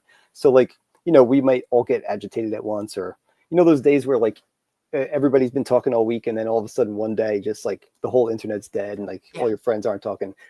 You have to wonder about some of those times, why is everybody feeling the same way? It might just be the flow that we're all on, but it also might be some of this technology. You never know. And as far as Wi-Fi, the things they can do to affect our lives by information is insane, because now household routers and other devices can cross their Wi-Fi maps, and they can literally see where our bodies are, because it's the only thing that the Wi-Fi is not going into. So you see like the outline of no Wi-Fi in a human shape down to like details, really good details of our bodies. And you can see what we're doing, walking. Yeah, it's crazy. And then they're all relaying info, and just AI using some of this stuff is wow, that's a bad combination. So I agree. I just think, God, they, it's like some of this they can't but they don't seem to be communicating well with one another. Like Gemini off of doesn't seem to be communicating with. So that's Yeah, I think our saving grace. that But is. You're right. yes. Yeah, all the different companies and Mhm. profit part of it is keeping their secrets, company secrets. And yeah, that is a saving grace, because if there was like a, what is it called? Cyberdyne, Cybernet or Mhm. whatever, Yeah, would be in yeah. trouble. But you They would only have mod. pages and pages and pages within seconds, and it's coming to a near like dystopic future near you. So just be careful, it's coming. It's not like it's not going to, and just Yeah, like you got to think of all this stuff. I that's grew up very hearing true. about flying cars, and Yeah. there wasn't one person that could think of how that car was going to fly, and now it's just like it's right there. It's coming. Yeah, there's a couple companies that I've seen with, cars over the years, and they never seem to take off, but they never seem to take Already. off. Yeah, I didn't mean right. it like that, but they never seem to really, become successful, or what. I don't know what happens to them, but some of them look pretty cool and almost Back to the Future, like one or two of them. It's But crazy. a lot of them just look like a drone that you can sit into. Mhm. But And yeah, I'm out in the middle, let's say like in the middle of nowhere right now in Iowa, and Walmart is setting up for drone delivery service. And oh I wow, just think this is it's so crazy. But I'm like, my city's like a smart city and nobody really understands why. It's just like in the middle. And wow, it's like, so if we're setting up for drone service for our groceries and stuff here at Walmart, I mean, this stuff is right around the corner. yeah, Um, definitely. our girl Polly Roderman too, she said, are these projects generational? Are the kids or are people's kids tracked also? Do you think this is like something within in what you're seeing? Like, do you see it run in a family? Is there some sort of timeline to this? Or Yeah, definitely. There's definitely family connections, and especially by how some of the people enter the project. Not all of them are pulled off the street. Like the stories really focus on a lot of the runaways, homeless people that wouldn't be missed. But there was also people whose family careers or military children, they call them yellow tags, that if they were brought into a special program by their parents, kind of offered up for testing in a way, but in a more human kind of, compared to the people they pulled off the streets. But they would also select people and watch them by their ability to learn differently. So that was like the GATE and the Gateway program, which is another Army and CIA document that was also like matched in the school system as GATE hearing tests. We all had those, like they pull you out of class, 2 kids at a time, and give you the tones, and those are binaural beats. So we're looking for kids who learn differently, and it was for hearing impaired as well, because that's also included as learning differently. So they were looking for these people that have different patterns of learning, oh and wow, keeping okay, tabs on them over the years, and watching what they're going to do, and potentially bring them in some other way later. You can entice somebody. You can bring somebody in with incentives, or through a mentor, or through a handler, or an inspirational. Could be a dating aspect. It could be any way that they could bring people in voluntarily first, before, like at first they grabbed people, but they started becoming more refined and more, finding ways to do it more efficiently. And you don't have to destroy all, like some of the people that they probably accidentally did away with were probably good candidates, and they probably realized these mistakes, like thinking like an evil mind controller for a moment. I imagine that they tried to refine their techniques and make them, not better, accessible to because it's everybody. worse, but yeah. Mhm. Yeah, Yeah, they have to so get a range here. you They're can only not imagine. everybody that was there is going to fall into this category, but that's how they're going to figure out what your general pop is going to do. They get their Yeah, testing everybody. There's yeah. just not a segment of this population that's not being manipulated. And It's crazy. they had eyes and ears in every institution, so it could be religion, business, and military, and school, and that's how they find people and follow them over the years. And family line and genetics did have a major part of it, of course. I think on Long Island they had Cold Spring Harbor, where they discovered DNA, and they also, back in the pre-World War II years, were messing with eugenics. So, I mean, there's a long history of high science and military all over Long Island, and these people definitely shared ideas and worked with each other, integrated. There was a lot of paperclip sites. So, I mean, yeah, there was some crazy, crazy stuff that they tried, and I'm sure they kept all the stuff that worked for them. They didn't throw it away when they learned it. So we can only imagine the things that they can do. But yeah, I mean, all that stuff, there's a lot to it, and there's a lot of good. There's so many people that have felt involved, and it's almost like the Montauk effect, I would call it, in a sense, because Oh, like even if somebody, like, I'm just making that up, but there's people no, that, yeah, makes sense though. yeah, because there's even people that just read the story for the first time that don't know anything about this, they start having dreams about it after, a couple of times, or they feel involved, or just something about it that kind of draws people in. And there's something to be said for that, because I've heard that so many times from so many people that may be a thing. Maybe it has some kind of memory of, a time that changed or something. Who knows what it is, but there's something that people do feel. So you can't, just write off that part of it, because I've heard it so much. I've heard it so many times over the years that I kind of believe that there is something to it all. Oh yeah. Not exactly sure, on all the small details, but Well, there's so many. Otherwise, you can't be sure, because of you course, have to go through it. It's just like this funnel down, and I mean you're yeah. pretty far down that funnel as far as I'm concerned. But it probably Thank you. all starts going to one, Yeah, direction. It's just wow. there's some things I've tried to figure out, and there's some things I'm just not going to even bother to try to come to a conclusion on, of course. Like No, time travel. I did no, find it's stuff as for you on random as Rome. random can be. They're not going to put it right out there, so this is easy to even figure out, or it's like excruciating. So, what do you think that the people, the kids, and especially with the new season of Stranger Things, huge Yeah, fan, huge fan. yeah, What do you think the similarities are to the movie? Because it's like you don't really hear a lot about, and I know that radiation, that like that electromagnetic field, it seems like that's where it's all at. Like, what are they doing here? Is it like MRI type deals, or is it, I just always think it's one's for the other. It's really not what they say. It's like what they do. when they were doing that there, like just trying to figure out how to control people's moods, essentially controlling their mind, their attitude, how they feel about a certain topic.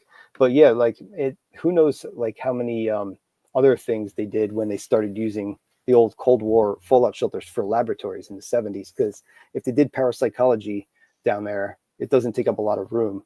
Like you can do remote viewing with like a pad and a pencil and some envelopes or something. So it's like very cheap, and you don't need like a desk and some chairs.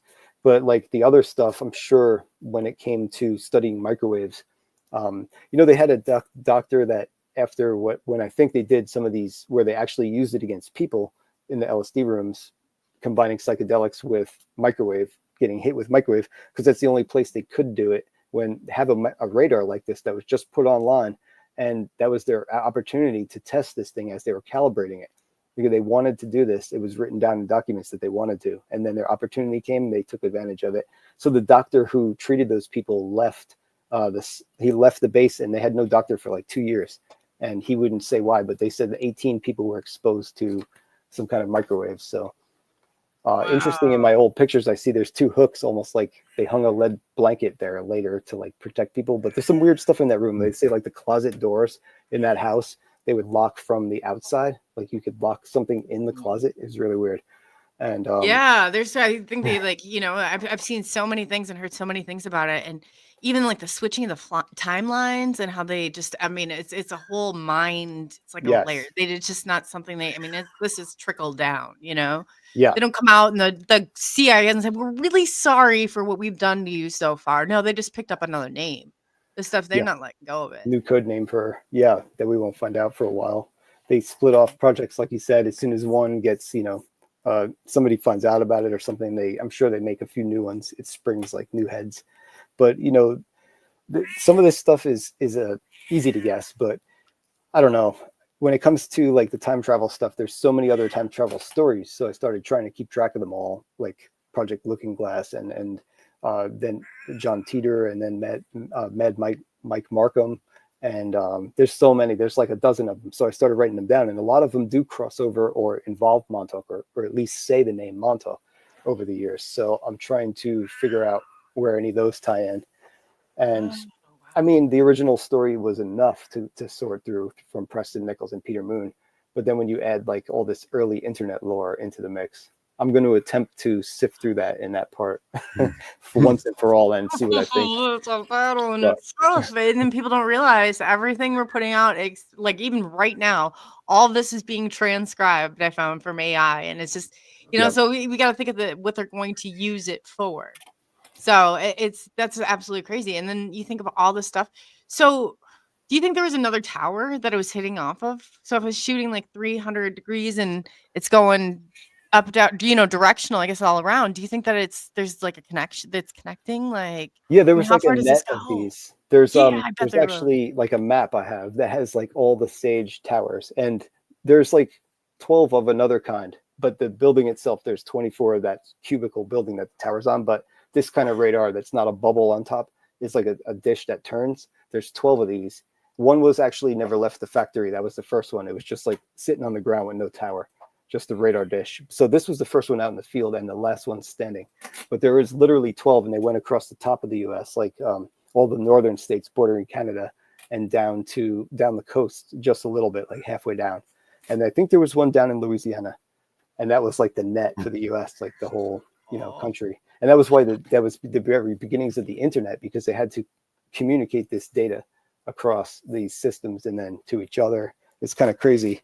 Wow, we're like an AI learning. Wow. Yeah, well, some part of the legend said that the system underneath Montauk became self-aware at one point. I bet it I believe did. it. Yeah, and that makes sense for some of the stuff that we've seen over the years and heard on our videos. In the 90s videos, one day, I think it's the 95 video, the entire day, like in increments of time, you keep hearing this crazy transmission, and it sounds frantic, like the voices are kind of distorted, and they sound like somebody's like, it sounds like an emergency message, and it's like over a radio. So it sounds like you hear the effect of like a voice over a radio, but they're like, there's one part of it, he's like, go, go, go.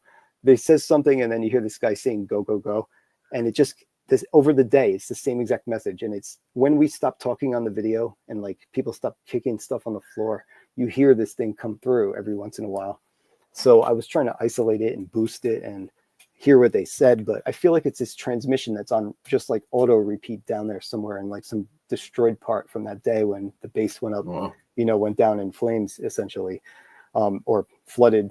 Scuttle procedure was to flood a lot of the electronics, but there was supposedly a big, a really crazy day there where everything was destroyed and people were hurt and shots were fired, and it was just like kind of like a Dulce situation, but versus Junior is how the one book describes it. But others describe, the people that are in the Montauk chair sabotaging the project from within, essentially, and causing ruin to the base, total evacuation. So it really sounded like something like you can picture as part of that. And then another time, there's this other alarm that goes off on the base in the computer building, and it sounds like an old, I guess it's like an old Cold War early warning alarm.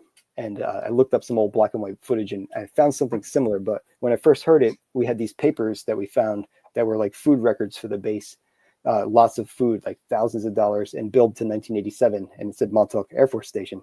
And that's not supposed to be there because they closed, and less people left in 83 on record. But anyway, we have these things, and we hid them, and we went back and got them. And then we were like by the radar, and we heard these truck tires coming flying towards us. And we thought that they were after these papers that we took. But they probably had no clue what we had in our hands. So we heard this horn, what I thought was coming out of his like blazer, like dark blazer with tinted windows. And these guys had like hunter green, white, and black blazers as the Camp Hero security. And I thought it was like an LRAD, like the crowd control device that shoots sound at you, because it was like, bah, bah. And so we threw these papers up in the air and we ran, and they started chasing us. And then years later, people all found these papers right where I threw them, and I wrote about it. And I found people to back me up on those because I lost them that day. But then later, I saw kids exploring the same building we're in front of on YouTube, like many years later, like in 2016 or 2017. And they're in that building, and I hear the sound go off as they're in there. It's super loud. So I got that sound. I like pulled it out of the video and kept it, because I knew then that it was some kind of alarm or old like short circuiting down there in the underground going off. And I do find in the records it said a SIF alarm was installed in the 60s, whatever that is. It was some kind of like, because they had air traffic controllers watching the screens, so it might have been like a bogey alert or something. But it's crazy how it goes off on the base sometimes, because you can hear this really loud, buzzing alarm go off, and you're like, where the heck is that coming from? And you can hear it's coming out of the ground. So there's some leftover stuff there that seems to be still transmitting. And even like the original authors said they recorded transmissions when they were out at Montauk Point, and they recorded them, and they were trying to trace them. And then, there's that electric meter that's on the radar tower itself. It used to be, when we were there, the kids that live this little base housing area, and people live there now, and these kids used to run around there in like packs, like the Lost Boys, like Oh little yeah. kids. And they broke this meter, like the glass on it. And then we went back a couple of weeks later, and it was brand new one on there, and it wasn't turning or anything. We had our friend's dad check the local tag. It was the Long Island Power Company. It was called Loco, and he checked the meter, and it said classified or restricted. But years later, they replaced it with a digital head on there. So it's like, why do they keep replacing this radar? The power on the radar, because nobody's supposed to. I mean, people have claimed they turned the lights on in there back. People used to So turn. there's the lights got to on. be an electrical source unless you're it. It has Like, to be. that's crazy. Yeah, there has to be. And one of And our then old you trips, wonder we how turned every switch. Yeah. Oh, yeah. I mean, they didn't before they charged for electricity. I worked at this place, and it was like a zip line. I'd love to do it during the summer. Just like exercise is good for the soul. The But meter it's reader. it's electric Yeah. train coming from way down. I mean, I'm just like, what am I Yeah. doing here? My sister did it, and she was complaining about these cave crickets in basements. Like some meters are in the basements here and under the street, like in a Main Street type of area, and go down there, and they all shoot off the walls at you when you walk through the cave crickets. They stay on the walls and bounce off. They call them spider crickets too, but they're pretty terrible. I don't see them out at Montauk, which is good, but well, they're probably all dead somewhere. Who knows? yeah, Eaten by the ticks. I know. Somebody saw there was a fruit tree there, and somebody was picking one of the fruits, and I think it was Jessica she was laughing. She was like, I would never eat anything off this property. She's got a funny sense of humor. It's true though. I mean, because it was literally a toxic Superfund cleanup site for many years, and it's like on the registered like Superfund sites. They spent millions there cleaning up like all kinds of stuff at Camp Hero. It's like a disaster there. What kind of stuff have they found? I know that you said you were starting to get people's testimonies on all this, what there was like equipment they've taken out of there. What type of equipment have they removed? Oh, most of the stuff that's used to be in the radar is gone somehow. I don't know how they got it out, but that's all old like Air Force computer stuff, and also like radar equipment. But it's probably analog now. But also the Thyratrons, they're in the book. They're like this giant. They're a pulse modulator for the radar. So the way I've read about it is that they like allow the radar to be a frequency diversity radar. And so they allow the radar to go through frequencies like a wave, and they can set or just put it on like a scramble. So nobody could track it. It could jam things, stuff like that. So it could oscillate through frequencies. So these things allowed it to change through frequencies, basically. So they said that these things were the key to time travel in the first book. So it's like essentially the flux capacitor from Back to the Future, but in Montauk are these styrotrons. So our goal was to get them back then. And we got the base of one, because in the book they have a picture of it. It's like a base, and there's like something plugged into it, like a yoke in a big glass tube. It's a glass tube filled with argon gas, and it's a big copper yoke. And like this thing weighs like 80 pounds because the base weighed like 60. And anyway, we carried this thing. We fought over it. We were carrying it all the way out of there for miles. We put it on the highway, came back for it, took it home. And then like years later, because I was still like, I was a teenager back then, I lost track of it. I left it at my mom's place, and she went on a cleaning binge one day. And I was like, where's that thing, from Montauk? She threw it out, all the blueprints. I was like, oh man, no. She thought it was trash. But years later, God. subscriber gave me the other piece of it, like the yoke and the glass tube and everything. So I have that thing. And I took some pictures and shared it, but I mean, really don't know what to do with it. Gotta build a time There was machine. somebody out there, Magneticus, he's in the thing. He actually helps me work on like deciphers and all this other stuff. He's got a total, his mind's like brilliant status. But yeah, That's he cool. said he misses being able to put magnets on the power meter to slow the meters down. So there's so much here, like so many layers. Are you seeing like a portal? I mean, I'm envisioning like a portal opening up or something. What do you think the whole point of it was there? I mean, I think the land itself was a key to them deciding to build in this location, not just because it's a place to protect New York Harbor, New York City and the Northeast. It's a great place sticking out in the Atlantic for all kinds of reasons. But, this was the first place the United States ever built as a country. The first public works project as the U.S. government built was the Montauk Lighthouse. By George Washington commissioned it. So I think there's some ancient Masonic significance, especially based on what I found offshore. Great Eastern Rock, which ripped the bottom of the hull off the biggest ship in the world before the Titanic, the Great Eastern. it tore the bottom off at Montauk. It's this huge spire, almost like the Washington Monument sticking out of the ocean. And that's when, we were talking about how they erased the seafloor. I looked down there, there's a plateau and all these rows of what looks like a city, like old mounds of like where buildings would be in a nice square city blocks with this spire in the middle. And so I think like something about this area was very important. Like they had some of the very first presidents coming, and all through time, a lot of things have came from here. So I think there's something about the land. Like even Aleister Crowley called it his favorite place in the world. And I have that source in my book. And he was out here because they suspected him of using Tesla's Wardenclyffe Tower nearby in Shoreham, New York, in Shoreham, Long Island. Well, I volunteered to clean up there. It's like the Tesla Science Center now, but the tower there was really deep too. It's cool. And the Navy blew it up in 1917. I have the pictures of it, toppled after they planted explosives on it. But they blamed Aleister Crowley for sneaking in there after Tesla left and using it to send messages because he was like a spy for the OTO and some other stuff. So he fled Manhattan and he went out to Montauk for a mountain climbing expedition, and he was kind of hiding out. But I always wondered, like, did he pick out some like PowerPoints or locations for the government or the intelligence agencies? Because if you're doing this kind of work or you're planning on doing this kind of experimentation in the future, you probably want to go with a place that has a possible, can help the situation, the Earth itself, or ley lines, crossings, whatever it may be, PowerPoints, vortex, and void. Because at Camp Hero, there's the planetary cross point. That's like a circle. There's people say there's voids there, like they call it a void. There's actually two of them. So there's these spots that have a powerful instance at Camp Hero, and even Turtle Cove, where it's a famous surfing spot, and surfers say it has a magical energy. Certain like occult groups kind of meet, like in a religious kind of way, meet down there and do things like ceremonies. The Native Americans thought it was they actually named it Turtle Hill after Turtle Island, the Algonquins, and Turtle Hill, because it actually did look like a turtle at one point too. But Turtle Cove is the beach right in front of Turtle Hill. That's where the lighthouse stands, the first, so there's something ancient and magical already attributed to this place. And Camp Hero is like right there as part of this property.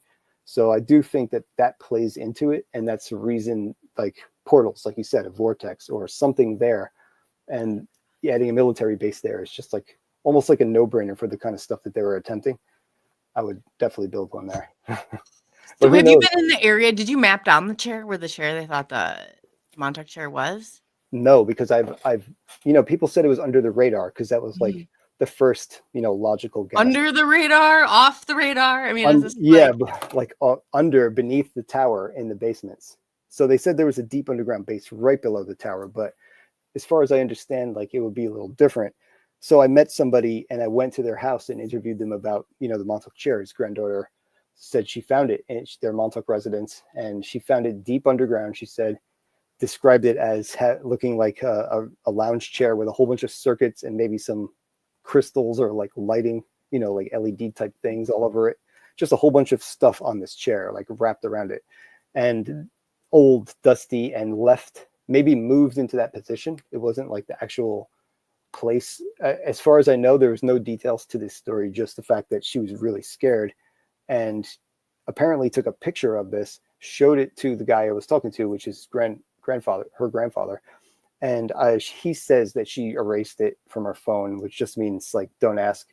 So I won't, but if that were me, I would erase it too, but I'm just saving a copy. Right. But I mean, maybe one day they'll share it with me. Right. But I don't want to push them, especially with something like that where they're actually scared, But I'm gathering evidence. I'm gathering in my mind. I'm thinking like 4 levels. Okay, I know a few places that definitely have 4 levels that they might have used. One of them is the computer building, and that makes the most sense because it was connected to the radar beneath. I actually found that in the records they connected the mainframe, which is in the computer building, to the radar. So that would be the kind of place you'd want to put the chair that interfaces with the human mind with a computer, would probably be attached to the computer building. And that does go 4 stories down. So I believe she could have found it somewhere below there, which is like right in the center of the base where everybody explores. It's kind of like under your feet down there. A lot of stuff. That would make the most sense. They put it right out in the open, but they put it underneath. You got to keep going and looking. Nothing is what it appears to be. That's like right. You said, that house that they had that then they were disguised. That's exactly what they do. Yeah. Right up there, but hidden in plain sight. They were all about that. The church is the gym looks like a church. stuff like that. They disguise everything. Oh, it's so true. No. Last time you're on it reminded me of like this when I was researching, and they're like, no, they put out a big circus tent, and that's where they had this Yes. really, side like green. I'm like, wow, it's like that's Great idea. exactly what they do. Yeah, it's like right out in the open. So you got to look and you got to keep going through and noticing all these changes. Yeah. But wow. I mean, Like, how do you, so you probably, I mean, I'm sure so much more of this is going to surface once that season is released of Stranger Things too. I mean, have you thought about where it goes from here or what you're going to do on that 75th visit? I think in that one, I'm just going to like locate this one little cubic bunker that's in the ground that I've been looking for all these years. Everybody wondered what they did with it. And I finally realized it was so close to where I already was. It was like 10 feet away. I found it on the overhead Google Earth again. So I'm just going to go there and check out a couple other things on that road about the underground. It's this really cool road where we saw some interesting stuff in the woods once. And also we found a cannon there from the colonial times made of like mortar. It's just a pedestal for a cannon, but it's there since the 1600s. So that was cool. I think we're going to go back there and do just like a small visit because all the visits before this, even, before the 75, the latest, like the last like 20 of them have been really exciting long days where we went multiple places with so many different people from all over the place.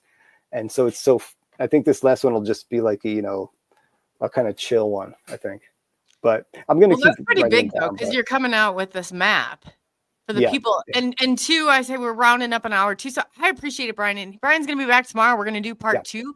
But before we go tonight, I want you to tell everybody, where can they find you? Where can they find these books? And where we expect, because by tomorrow I'll have all this out and I'll make sure. But underneath I have your links for your book, for your ebook, and where they can find you. So on Facebook and stuff like that. But go ahead, please tell us like a little bit more about that, what they look for, where they find you. Thank you. Yeah. So you can find me on YouTube where I mostly make videos about Montauk trips there, adding in details everywhere that I can, kind of make it my own spin on it. That's YouTube is Montauk is Strange. Also, if you want to see my photos, mostly photographs that I put up, I've been taking them for years. I have like thousands, but I try to use some of the better ones. That's Instagram, also Montauk is Strange. And then if you want to email me about something, it's montaukusstrange@gmail.com. And my book is Montauk is Strange, the Archives, and long subtag. And that's if you want the print copy, it's literally like, it's like a textbook or a coffee table sized book. It's literally like, I don't know.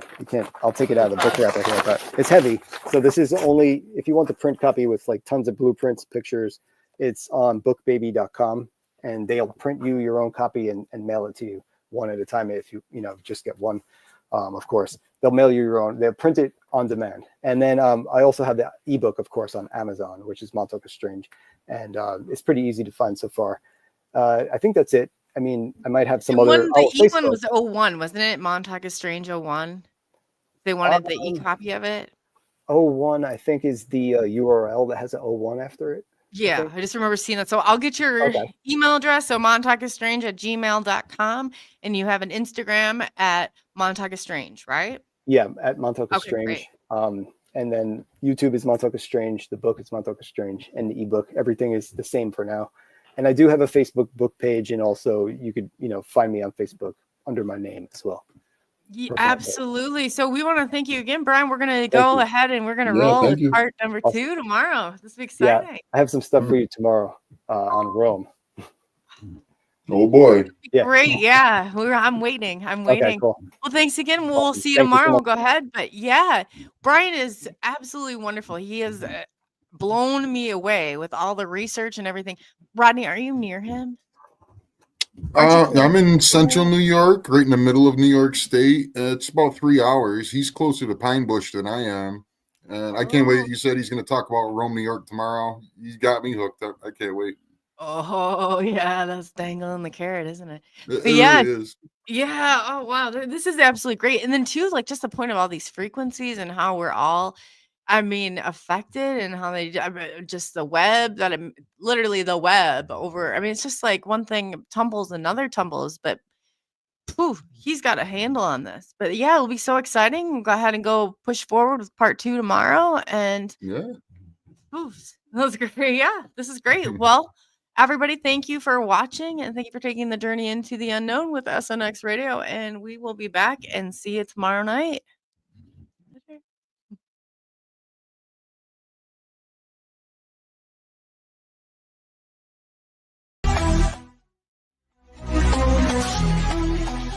Night glow and flashbacks from the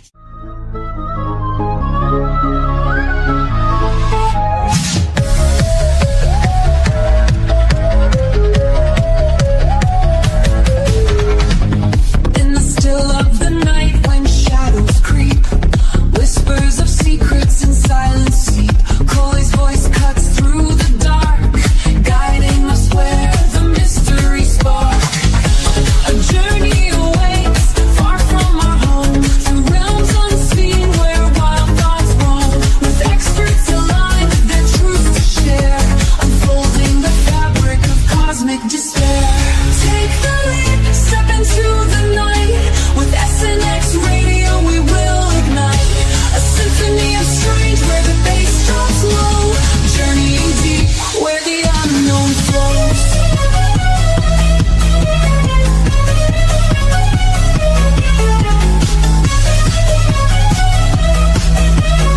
UFOs glisten in the starlit sky.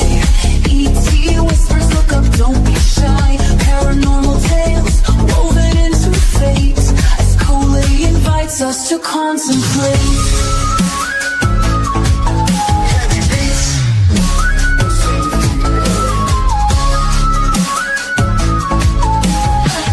Feel that chill when shadows align. Experiences unfold one of a kind. Off-world encounters, truths they must find.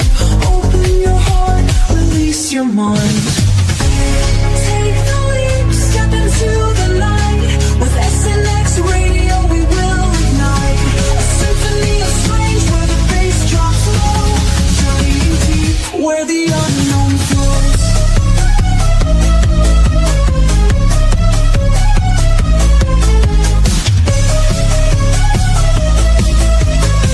What lies beyond the veil of sight? What secrets kept from our human plight? Coley's conversations stir the thread, an awakening call for the living and the dead.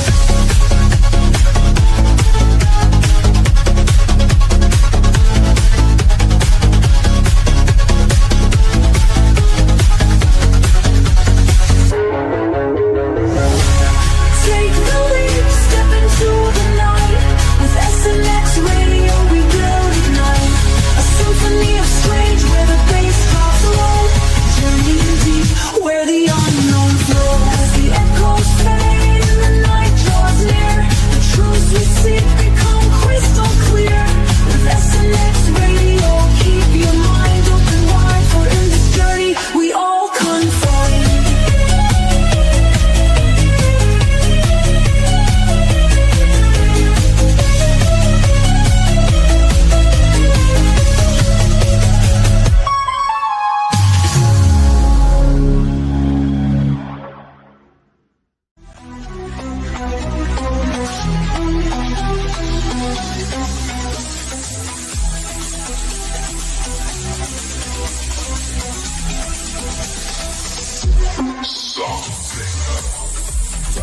Where shadows play, whispers of secrets that lead us astray.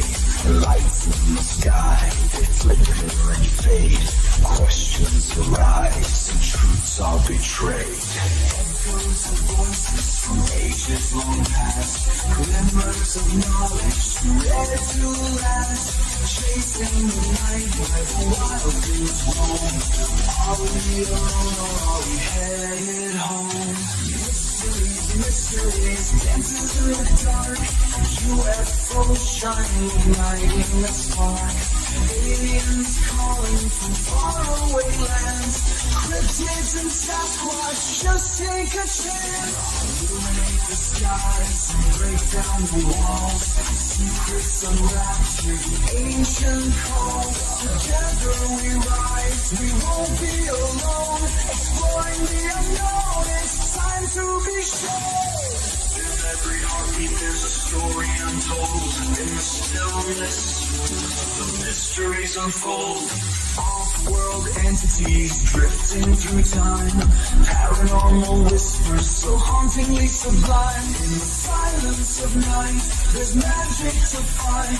Embrace the enigma, let go of your mind. Eyes in the woods, they dance in the mist. Cryptids and legends, a chance we can't miss. Conversations with experts unravel the threads, connecting the tales of the living and dead. From the depths of the ocean to the stars up high, the stories we chase will never die. Every encounter creates and relates the fabric of life intertwined with mistakes. Mysteries, dances in the dark. UFOs shining, igniting the spark. Aliens calling from faraway lands. Cryptids and Sasquatch.